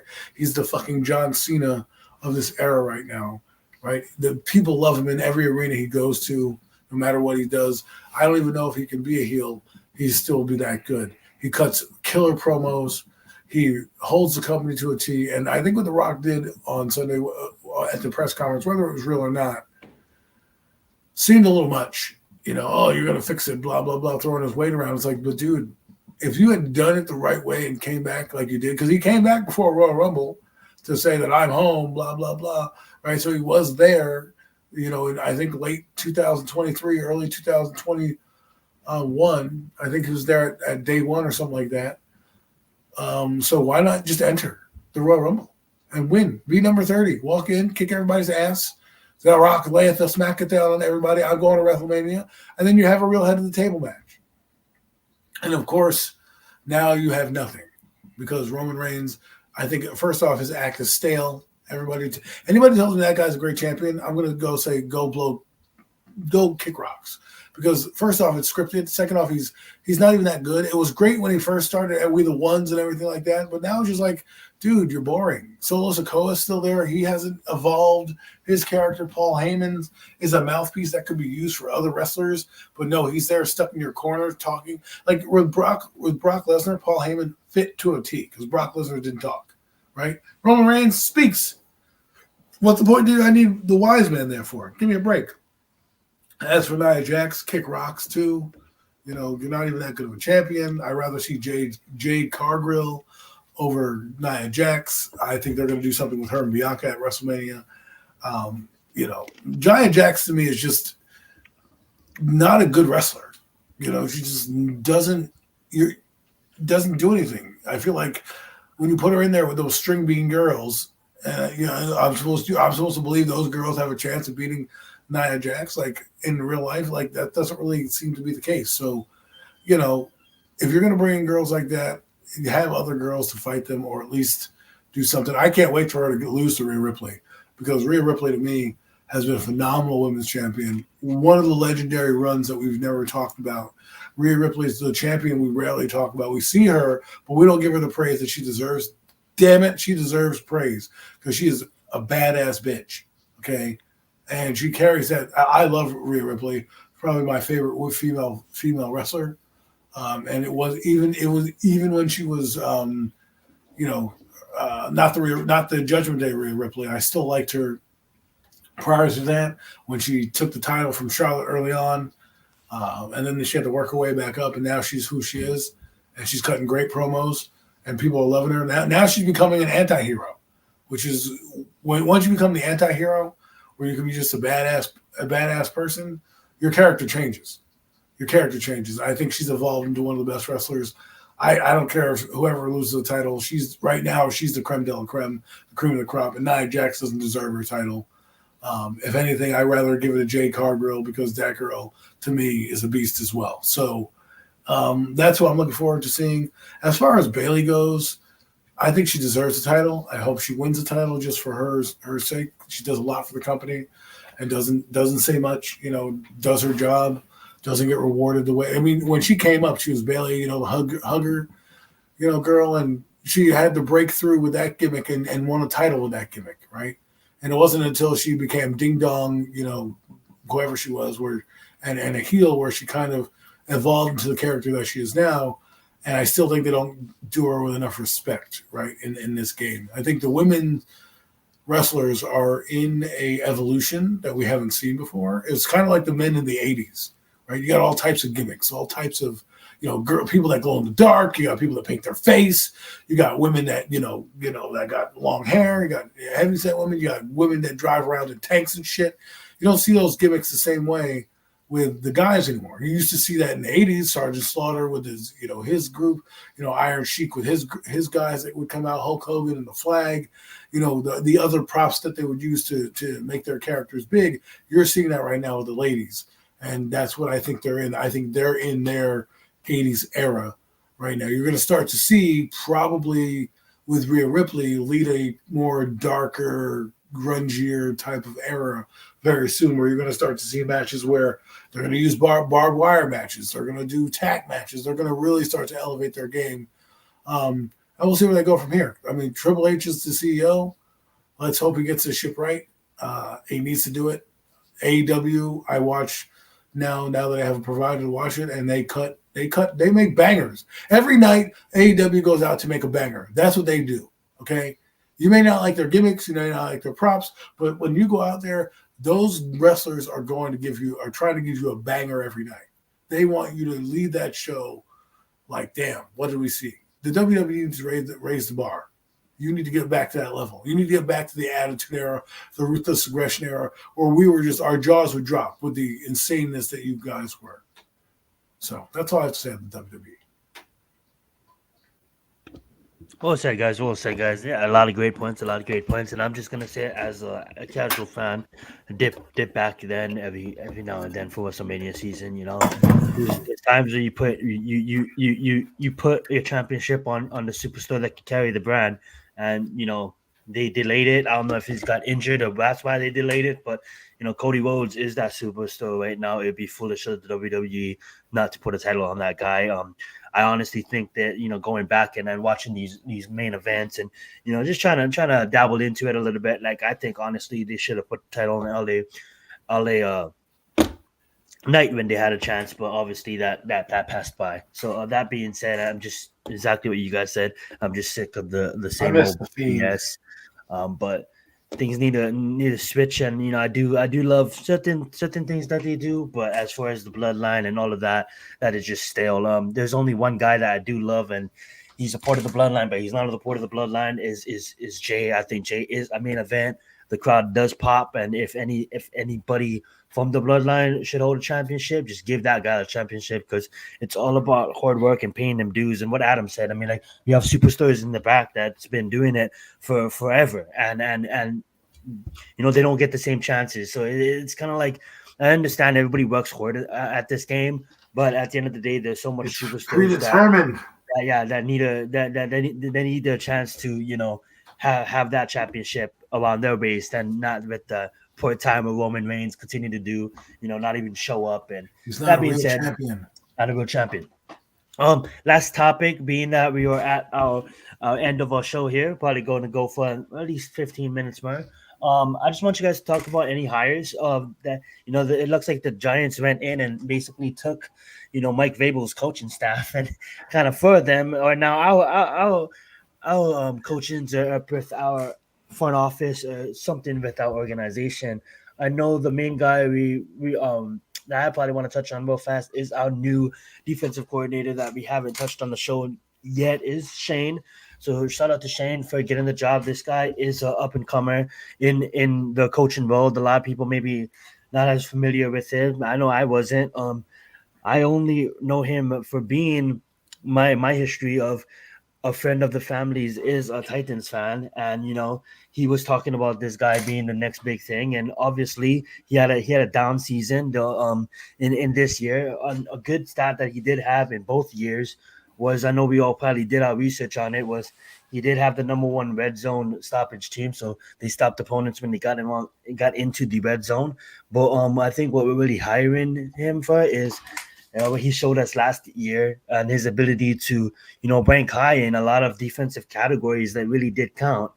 This guy hasn't really made his name yet in the NFL. He's not a household name. Will he one day maybe become your Rick Mortendale's? Who knows? Time will tell. But it was a kind of a different approach. Obviously, we all know that this wasn't probably the number one pick. I don't know if I'm too excited about it or I'm just numb. I'm numb to it because of the fact that we don't really know that much about this guy, right? So until, we kind of get a press conference and get an interview out of him, or even just seeing him react with his players. I know a lot of former players really respect him, but we'll see. we'll see. And as far as all these other guys, it is the off season. Coach Dable and Joe Shane is just filling out the staffs and letting people go, and then also bringing people in. So that is that when it comes to talking Giants for me, guys. But I'm gonna let the boys touch on it. As far as the draft and everything like that, guys, we are probably gonna touch on that in future episodes. We have so much episodes to get to before the draft, but little do you know, the combine's gonna be here. We can talk about that and stuff. But if you guys do wanna touch on Namir's comment earlier, you guys can go ahead and take it. For me, I'm just gonna say if the price is right. I know Berkeley wants to be a Giant for life. I know he's open about that, but I know there's other teams like that really want him services and who wouldn't. So, if the price is right, I say keep him, but don't break the bank for him. Not saying he doesn't deserve it, but we have so much other problems, and it just sucks because Berkeley was our offense for the last couple of 5-6 years. But at the end of the day, like, we have so much other issues. So if the price is right, I'll say go for it. But we can't afford to break the bank on a running back right now in our current state. And it's sad to say, being that Berkeley is the New York Giants. But I'm gonna let the boys go and touch on Berkeley question. I'll also touch on the coaching staff's question or anything you guys want to say about the Giants. Feel free to talk about the draft, but I know I'm gonna hold off. I'm gonna hold off for myself personally. So you guys can go right ahead. Well, look, as far as Saquon Barkley goes, unfortunately, I don't think I think he played his last game as a Giant. Unfortunately, but the Giants they'll find out the hard way when they watch him go somewhere else and do the things that we know he can do. And if they could have been capable of doing their job by putting the proper help around this man, they would find out that they had a future, that they had an all-time great right there in house already, and they just didn't have what it takes, and didn't do the things they had to do to be able to keep him there. And now this running back market thing will be the excuse to not pay him. And I get, like I said, like you said, Zion, you're right. You can't afford to break the bank right now at this point. So it just comes down to a business deal, business decision, and unfortunately, I think Saquon Barkley is going to be on the wrong side of that business decision. So I'm going to wish him the best of luck. We'll see what happens. You still never know. I suppose he's supposed to be meeting with Saquon Barkley at the scouting combine, from what I understand, and I guess start trying to negotiate a little something, and we'll go from there. We'll find out. We'll see what the future holds for Saquon Barkley and the New York Giants. But as far as the coaching hirings, well, obviously Wink resigned, stepped down. But it's the whole thing about this New York Giants team that's just baffling to me is you have so many problems on the offensive side of the football, but yet so far throughout this offseason, I feel like the defensive side of football, which is the side that I think most people can agree had far fewer problems, far fewer problems. And this is the side that seems to be getting all the shakeup right now is the defensive side of things. And it's just like everybody's all people back on this hype train. Oh, Daniel Jones is he's gonna be healthy 100% by August. He's gonna have him for the start of the season. That makes you excited as a New York Giant. It doesn't excite me as a New York Giant fan. I'm not saying I wish the kid bad luck as far as be on the injury front, but come on, why is that starting to excite people? Oh, good tag, Daniel Jones is gonna be ready to play. Why are we still talking about this dude? Like seriously. Why is he getting this much energy still? The proof is in the pudding. Both the other quarterbacks on this roster this past season were more productive than him, and they were playing in the same fucked up situations. The same fucked up offensive line. The same average at best skill players to work with. Yet, Tyrod Taylor and Tommy DeVito found a way to be more productive than Daniel Jones. But yet here we are once again still talking about Daniel Jones. Oh, he'll be back. He'll be ready to go for the start of the season. So, what the hell does that mean? Doesn't mean shit. And these are the things people are getting excited about. This is the frustrating thing for me right now as a Giants fan. It's just the acceptance, the continuous acceptance of mediocrity. The Thank continuous you. acceptance. Welcome to my side. It's just absolutely ridiculous. This offense needs to be addressed. Yet, right now, looks like we're going to lose the best player on the damn offense. Going to look like we're going to lose that guy. Didn't have what it takes to keep that guy in the building. Most likely, I mean, like I said, we don't know. It's not a done deal, but it's just this team is just so damn frustrating right now, man. I mean, look, from what I'm hearing, Mike Kafka wanted to get out of town. Was trying to get out to Seattle or something, take their offensive coordinator position. That's a lateral move. What is that telling you? Like, what is going on with this organization right now? I just haven't seen this in my lifetime as a fan. Not as bad as things have just been. Going through coaches like crazy. They're paying mediocre quarterbacks, keeping them around, to keep them around. Being excited over a mediocre quarterback. Like, come on, man. Look, Jones can start the season how that's fine. Well and good. Take some lumps in the beginning of the season. But don't let that shit deter you from making the move that needs to be made. And getting that guy to truly be the future, man. Just don't try to let this, he'll be ready to go by August. He'll be ready for the start of the season. Don't let that say, so we ain't got to draft a quarterback right now. No. Don't. Please don't be those guys, man. Just, I don't know.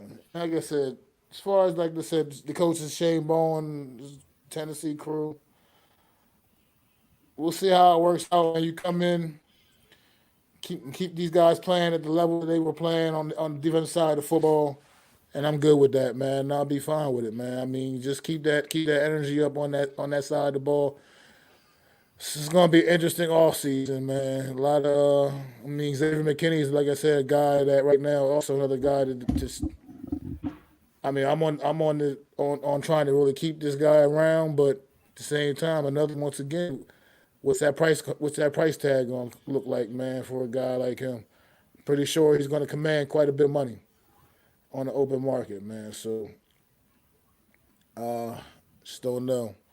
We'll see what Joe Shane's made of, man. What his negotiating skills is made of, what he's able to do. But this is off season right now. The off season is really off to it's not off to a very. I'm not really very inspired by what I've been seeing thus far for the New York Giants in the early part of this off season. It's just not been very uninspiring right now, and they need to wake me up a little bit more because right now this is do or die for this team right now. This is they got to figure out a way to turn things around. Not say you got to figure out a way to win a title next year. That'd be obnoxious to think, but just figure out a way to turn things around and start heading in an upward trajectory of truly becoming good again. I mean, it's no more a season here and a season there, like 2016 season, the season of 2022 season last year. I mean, yeah, season ago. That's all smoke and mirrors, man. We need to get back to building consistent greatness. And that's going to start by getting that quarterback in here and building around that guy. There are a few playmakers on this team. If you get that right QB in here, I saw a tweet the other day. Somebody was mentioning about Wan'Dale Robinson, man, and his ability. If you go back and look at some of the tape throughout this season, you'll see times if they got that ball in that man's hands and actually gave him an ability to run with the football.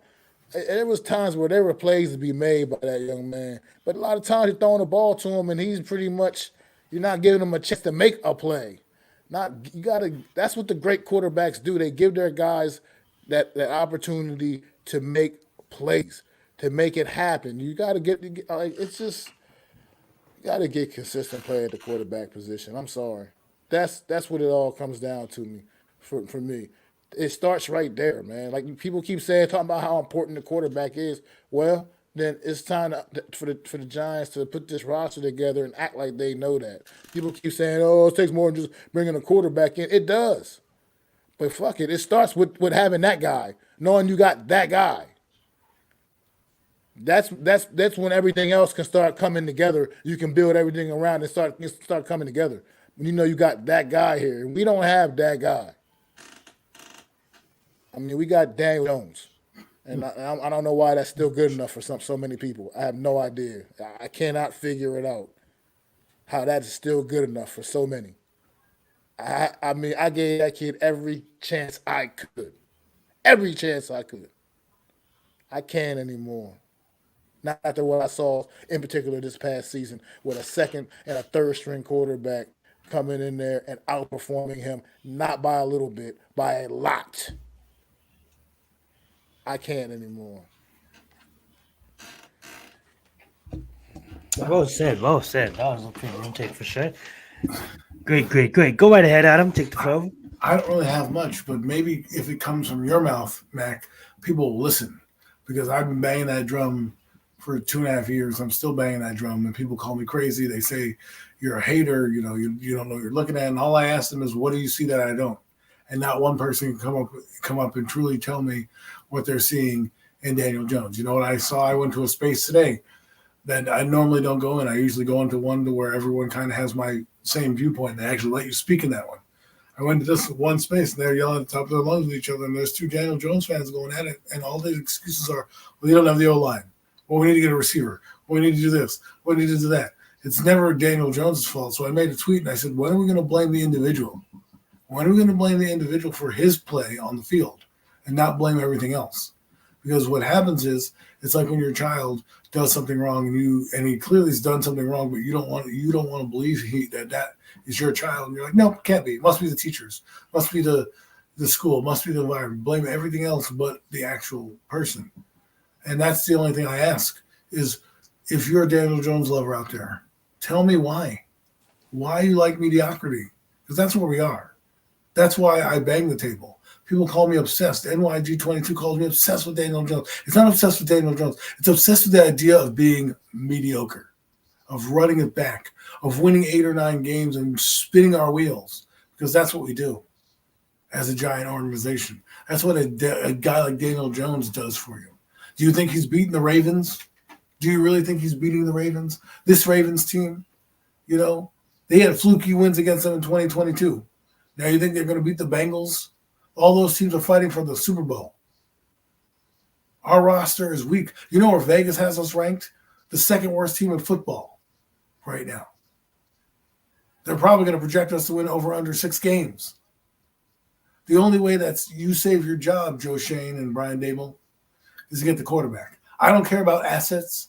I'm not that guy who's going to cry over spilled milk for fucking 2025 first round draft pick. If that's what it takes to get the quarterback that you think is going to change the franchise, you do it. Because guess what? If he wins a Lombardi for you, are you going to go back and be like, well, you know, when you're sitting there in your rocking chair, when you're like 70 and you're reminiscing about the Giants, you go, oh, well, that 2025 draft pick we shouldn't have given up, but thank God he got us a Lombardi. You're not going to know. Because guess what? I know that Sean Merriman was drafted with the Giants draft picks for Eli Manning. I don't care. You know why? Eli Manning brought me 2 Super Bowls. So what do I care that they have Sean Merriman on the Chargers? It doesn't matter. People need to understand that, yes, I see that the O-line is broken. I clearly see that. But I also clearly see that the quarterback's broken. And I watch teams across the league. I watch a team who, by the way, this is not me. Go look at the Twitter. Go look at Kayvon Thibodeau's face. They asked him, who's your quarterback? He said, Daniel Jones, and then looked at the camera. He said, another interview, who should have got paid? Oh, well, they both should have got paid, but I'm more mad that they didn't pay Saquon Barkley first. What does that tell you? They don't even like their quarterback in their room.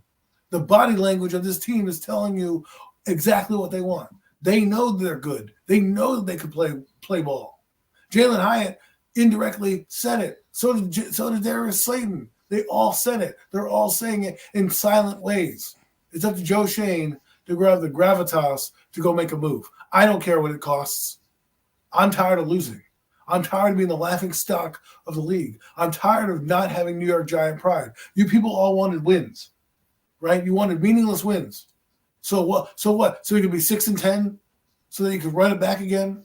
And all you people said when I said to get a quarterback last year at 25, what'd you tell me? Oh, you're too deep to do that. It's too far. You're not close enough to get one. And now that we're close enough to get one, oh, we can't do it. Let's run it back with Daniel Jones. Let's get a receiver. What? Why? Why is this the methodology? Why do I have to suffer and want to be a mediocre team? I don't. And you know what I say to those people out there who say you can't win? Look at the Texans did. Okay? They won a game and turned it around in one season. And I'm not expecting the Giants to do that if they get a quarterback. But why can't they turn it around in 2025? The NFL is built on mediocrity. It's literally built for you to win the next year if you get a good team. Look at the Lions. That's what it's built to do. But it's also built on good quarterback play. And good quarterback play is being lost on the younger generation because they don't want to. They want to think of a receiver who gets 10 targets a game is the main focal point of your offense. A guy who touches the ball 10 times a game. You know how many times the quarterback touches the ball? 100 times a game. And you know how hard it is to replace 5 guys in the offensive line when it takes one guy to replace on the quarterback position? So do the mathematics. One more thing. The draft. Everyone's like, hey, punt it to the second round. Guess what? 6 is closer to 1 than it is to 33 or 39 where we are. We have 33 picks from our first round pick. You know how many teams that is? That's 33 opportunities for other teams to take a quarterback that you could have had with 2 at number 4. But you decided to punt the position because you wanted to get Brock Bowers or Roma Dunze or Marvin Harrison Jr. Again, players who don't touch the field more than 10 times a game. And by the way, if you are an offensive skill set position player, who's the guy that gives you those targets? But I'm just glad that Mac is on my side of the island finally, and that we can start to understand. And oh, by the way, I'm going to take this lap right now. Pat myself on the back because I was the only one standing here alone, vilified by Giant fans, vilified by friends, by people who I trusted the most in circles, called me negative or this, that, and the other thing when I was just telling them that I don't like the quarterback because I don't want to be mid. I'll tell you one guy who stood by me, AK.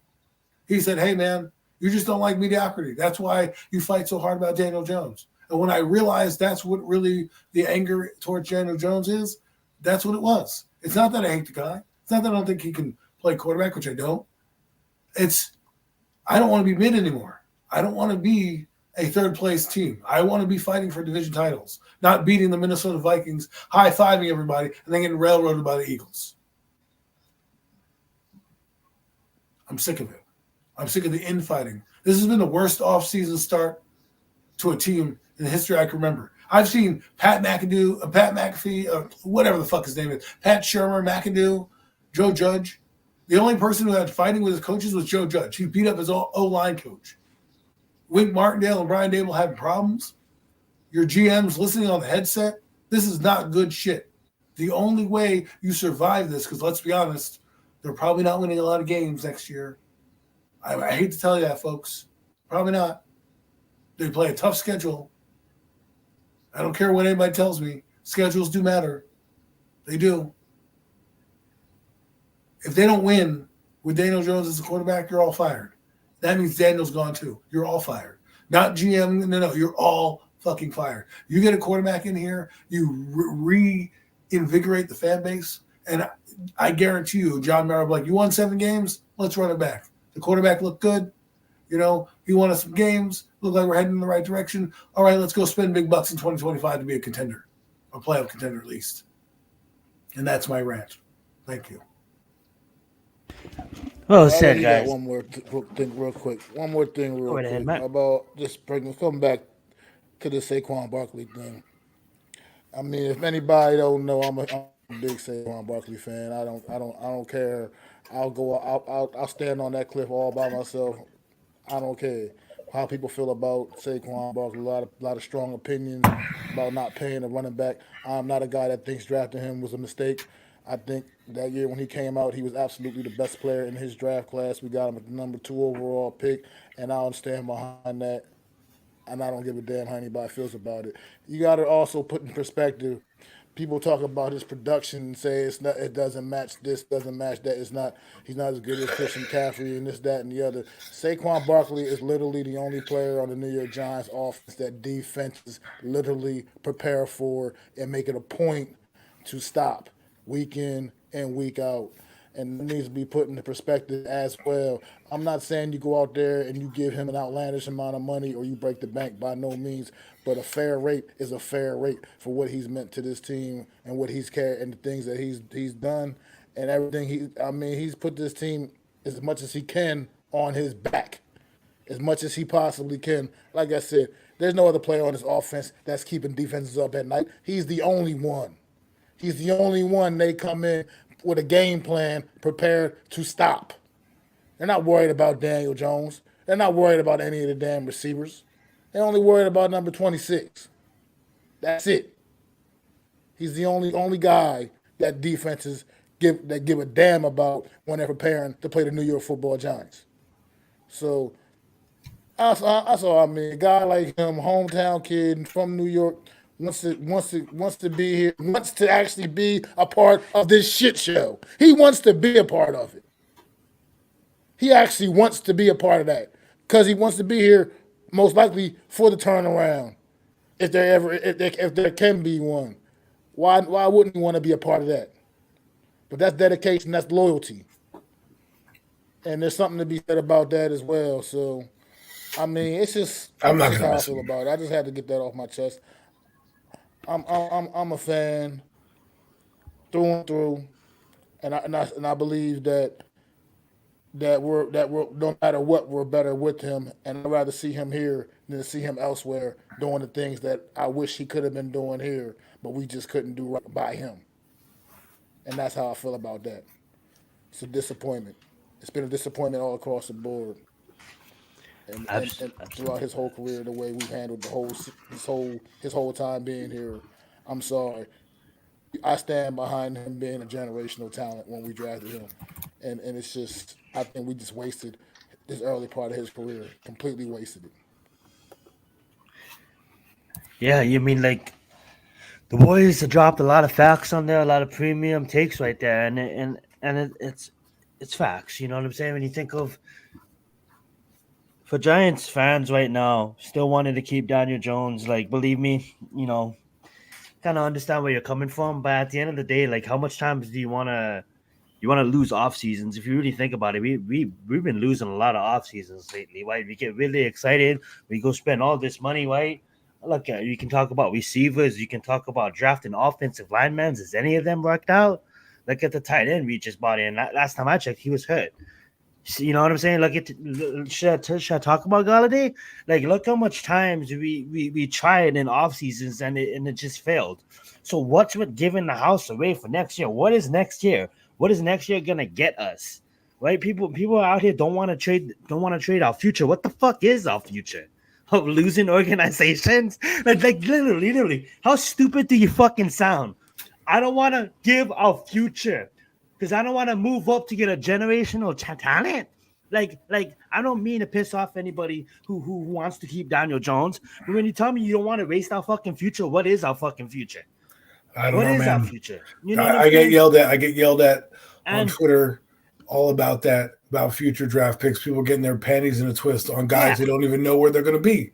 You don't know where the 2025 draft is going to be. You don't know what pick you're picking. How are you like and you already know getting what's funny, upset? Adam? You know what's funny? Everybody, this time of the year, they make like they're making $100,000, like they're experts at these Pro Football Focus websites. Right. Everybody thinks that they know it all. They know where Kool-Aid's gonna get drafted. They know where Henderson's gonna get drafted. They know where Brock Byers is gonna get drafted. They know that fucking Michael Penix Jr. is gonna be the best one in the draft. They know that Drake May is gonna suck. Like, how the fuck you guys know any of this?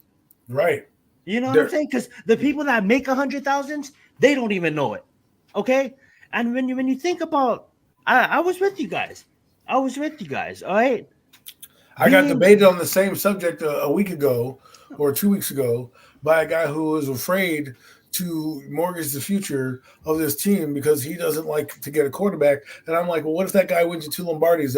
Are you going to care then? Like, who cares about 2025 right now? We're trying to get a guy to be here longer than 2025, right? Yeah, and it's like me and Adam. I was one of those guys that was like, "Yo, we paid Daniel Jones. Just stop being negative about him. Give him a chance." He didn't get sucked into the juice. He didn't drink the poison Gatorade. He stood out. He avoided that poison Gatorade. He moved to the island by himself. He was a lone survivor by himself. Then the refs started to come in. Then people started to, like when you go to the casino and there's no clocks, think of like Percy Jackson. You just get hypnotized and you just stay in that fucking matrix. And then all of a sudden you realize, like, holy shit, let me just escape that matrix. And there's fucking Adam on his island with the sign, like, come, I'll save you. I'll save you. People are talking about Jaden Daniels, Drake May, and Caleb Williams like they do not know how to operate the pocket. Like, all three of them didn't have fucking some of the worst O-lines in college football. Like, now all three of them wasn't running for their fucking lives. Like, now all three of them has pocket awareness. Pocket awareness, light years above Daniel Jones' pocket awareness. Here's a guy, J.J. McCarthy. You trade up for any of those guys? J.J. McCarthy. Ridiculous. J.J. McCarthy's getting badmouthed by people who aren't scouts on Twitter. They're telling me, I know about scouts. I'm like, did you go to their games? Did you go and interview J.J. McCarthy? Do you know what he was doing? Because the last time I checked, all he did was win a national title on Michigan and be a winner ever since he got there. So, yeah, that's the first step to being a quarterback is winning. So you already got one checkbox. Now the other is, can you make throws? Yes, he can. Has he made clutch plays? Yes, he can. Is he a good processor? Absolutely. What do we got? We got a guy who's a robot on the field as the starting quarterback. Damaged fucking goods. All right, he's damaged, guys. He's damaged, and he's been damaged since year 2, and he's injury prone. He's hurt every fucking year. I'll tell you when he got damaged. And it's facts. All right, go ahead, Adam, and we're going to end the show. Game 1 against Pittsburgh in 2020, Daniel Jones threw a red zone interception and never looked the same again. He never looked the same again after that. Coming off losing with Pat Shurmur, right? And everyone's saying in the media that he was a fumbler and all this stuff. And then game 1 against Pittsburgh, they're driving down. He throws a costly red zone interception. And to me, that's when the lights went off for him. That was it. There was no turning back. He lost his confidence right there. He doesn't throw the ball downfield. He doesn't process post snap. Okay. He doesn't bring any inspiration to the team. Everybody's body language and everybody's off-season language is not a happy one. Joe Shane, I beg you. This is my fired up speech. 20 years ago, this April, our franchise changed for the better. We got a quarterback that delivered us 2 Super Bowls because the GM, go read his book, Ernie Accorsi, had an idea, and he wanted his guy in the building. He had Kerry Collins already, but he wanted his guy in the building. He did whatever he needed to do to get that guy in here, and look where it took us. So now, 20 years ago to the day, you have the same mission, Joe Shane. Yep. Will you choose to accept it? And let me just say this before I pass it back. Like, your job's on the line, man. And let me just name this. I'm going to name you 3 special players because I really, really feel there's a special player in this draft, okay? And yes, one just won a Super Bowl, but guess what? We just got done talking about how Patrick Mahomes doesn't have the outlier line. He doesn't have the Dallas line. He doesn't have the Philly line. He has Creed Humphreys and Tristan Wirfs that gets penalized every other play. That's it. Okay, I'm not trying to be a dick. There's some special people on that line, but it's not like you're looking at Kansas City's line and being like, damn, they're the best offensive line in the game. All right? No, it's Patrick Mahomes that gets it done. You look at Lamar Jackson and the Ravens line. You don't look at the Ravens line and be like, yeah, they have a respectable line, but they don't have a top 5 line every fucking year. They're not Dallas's line out here, okay? But look, Lamar Jackson gets it done. Joe Burrow, look at his line the year he appeared in the Super Bowl. Enough fucking said. Joe Burrow's special, and he made it happen. Getting sacked 9 times and still winning that game. So let's go spend another year on a wasted draft pick, on a wasted offensive line, when we can get a suitable candidate in the 2nd and 3rd round of the offensive line with a good coach that can actually fix the problem there. Because the last time I checked, it's not the offensive line problem, it's the coaching problem of the offensive line. That's the facts. And that's what it is. You don't get an AMG Alabama stud and then he doesn't know how to play the position. I just do not believe that. Okay. And look what happens. We have all these great offensive linemen, right? They play for us. We let them out of the building, and guess what? They're appearing on the Ravens again. You know, all our players we keep, right? and they're like, "Oh, we're gonna let go." They end up having good years on the next team. Julian Love, Pro Bowl safety. Enough said. Go right ahead, Mac. Now, I was going to just come hit this up real quick. What Dale was talking about. If the Giants lose Barkley, Singletary could be a decent guy if Houston was to let him go. He'd be a type of guy he could add to this backfield, be a part of a committee Oh back yeah. here, be all right with that. Another guy I think people keep forgetting about is Dalvin Cook. I think this guy's still a player. I think he still got a lot of game. He pretty much had this season off for the most part. So I think he definitely got some game. If maybe take a swing at him. If you can't bring Barkley in, I think he doesn't really have much, leverage in asking for too much money. A guy like Dalvin Cook. Another interesting name could possibly be if the Cowboys don't retain Tony Pollard. Another guy who come in potentially, do some things in this backfield, make some plays. So, I mean, we'll see. Like I said, the Giants are meeting with Saquon Barkley during the combine. I think that'll be really telling in his future with the team, which I think there is no future, honestly. If I'm speaking candidly, I'm pretty sure he played his last game for the New York Giants. That's just the way I see it. But and said one more question here. Yes, well, what do y'all think about pairing up Dunzier with Penix? The chemistry will be there at the very least. I just don't see how. I mean, it would take a lot to pull that off. I mean, even I Like I think said, I imagine how they would even pull that. How they would pull that off? They would take you, some serious wheeling and dealing on draft day you're to at be able to six. acquire both of those guys. You're at six, and you have to how many spots? Six plus what gets to 39? 33 spots. So you have to hope that if you don't get your quarterback right, and you take Rome Dunze, right, and you decide I'm going to try to get this guy. If you don't move up to get your guy, you have to wait 33 spots to hope to land your guy with a bunch of hungry teams that need quarterbacks. You know, hungry teams. I don't know if he's going to go in the first round, but there's a lot of teams that need quarterbacks. Period. Atlanta comes to mind. Minnesota, Denver. There's teams that are going to do the same thing you're doing. Hey, man, let me give you my first round pick next year so I can trade back in to go get Michael Penix Jr. right now in the first round. That's what they're going to do. So I'm just saying, if I have a chance to go get one at 4 or I have a chance to go get one at 39, I'm going to 4. Yeah, I mean, like, and you might I even think need what's to going move to up to happen. 3 because it quarterback. The first time we've seen that since 2021. And honestly, my thoughts on Penix is I respect the kid, but I would I be happy if that combination came here? Absolutely, because teams pushed them out of the first round. But do you really want to take that chance? Like Adam said, I know he's injured every single year that he was in college football, and that kind of concerns me. So He that wasn't, just injury 2 years. 2 years, but that injury was only in the 3 years. But yeah, that injury is a concerning. So, but like Adam said, do you want to take that chance that teams are gonna be pushing him back as well? Go right ahead, Mac. Hey, I could see him at the Michael bottom Penix of the Jr. bottom is of the getting list, ready. but you don't want to take that chance. What Penix is going to do here is I don't know why we go through this every year, especially with these quarterbacks in the draft process. What's Mm-hmm. getting ready to happen here? We got this thing called the scouting combine coming up. You're going to have Uh-oh. Michael Penix Jr. is going to go out there. He's going to put on an absolute show and demonstrate his immense arm talent.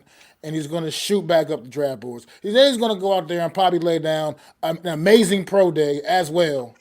And then just like that, Michael Penix Jr. is going to be right back up in the good graces of all the scouts, and he's going to be once again a top prospect. That the same top prospect he was heading into that national championship game, which seems to be what's all of a sudden sour people a bit on the young man. So I think he's going to go out there. He's going to do all these things, and once again, he's just going to be once again that a top prospect that probably will not get out of the first round.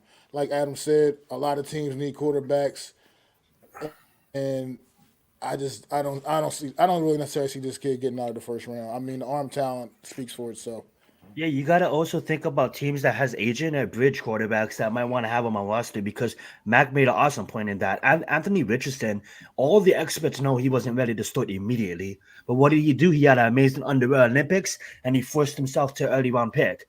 And like obviously he kicked the homie from Tennessee out of no, what is it, Tennessee? The homie that went to Tennessee, he kicked him out of the first round. You know what I'm saying? So it's like when all I'm gonna say is like this is the year of quarterbacks, and like I'm not an expert, I don't know it all, but what I do know is like we're not gonna see another year like this until 2027, until Manning's class come out. Then we're not gonna see another year like this. So it's gonna be a drought for a little bit. They're always gonna be quarterbacks, but like look at last year. Was last year the quarterbacks draft? No, absolutely not. No, sorry, the year before that. You know what I'm saying? Not last year, the year before that. It wasn't. And then you look at last year and you're like, man, all these great quarterbacks. And then you look at this year, you're like, man, even better quarterbacks. Because if Caleb Williams came out last year, Drake May and Caleb Williams is taken beyond any quarterback that was taken last year. In all due respect, we didn't know that CJ Stroud was going to do CJ Stroud things. We didn't know that. You know what I'm saying? But still, if you look at them, these are the best quarterbacks since we've seen since Andrew Luck. And these are experts saying that. That's just not me saying that. These are experts saying that. So if you look at the future, I mean, like you go trade and you go get your future. You know what I'm saying? But yeah, go right ahead, Matt. I think it's about that 2 hour mark. Yeah, we definitely right just on past the 2 hour mark. Everybody, we appreciate y'all coming out Yeah, to definitely another could. edition of the Premium Takes podcast, hanging out with the Horsemen on this Friday night, getting a little snow up here in the Northeast once again, a little snowstorm coming through. I'll be like Mac the Giants fan, gonna be doing some shoveling this weekend Mm, again, but it is don't know what it nothing is. about that life. Shut Yeah, Zion, fuck you. But but anyway, nonetheless, man, we do appreciate y'all. Once again, we will be back once again next Friday night, same bat time, same bat channels, man. Make sure y'all go out, sub up to myself, Zion, Adam, the Hardcore Sports Network. Support the movement, man. This has been another edition of the Premium Takes podcast. Throw the fours up for our guy NYG Jeffy T. Always here representing, man, here in spirit with us, man. This is Mac. I'm Mac the Giants fan. That's Zion Zenith. That's Adam Costas. We'll see y'all next week. Peace.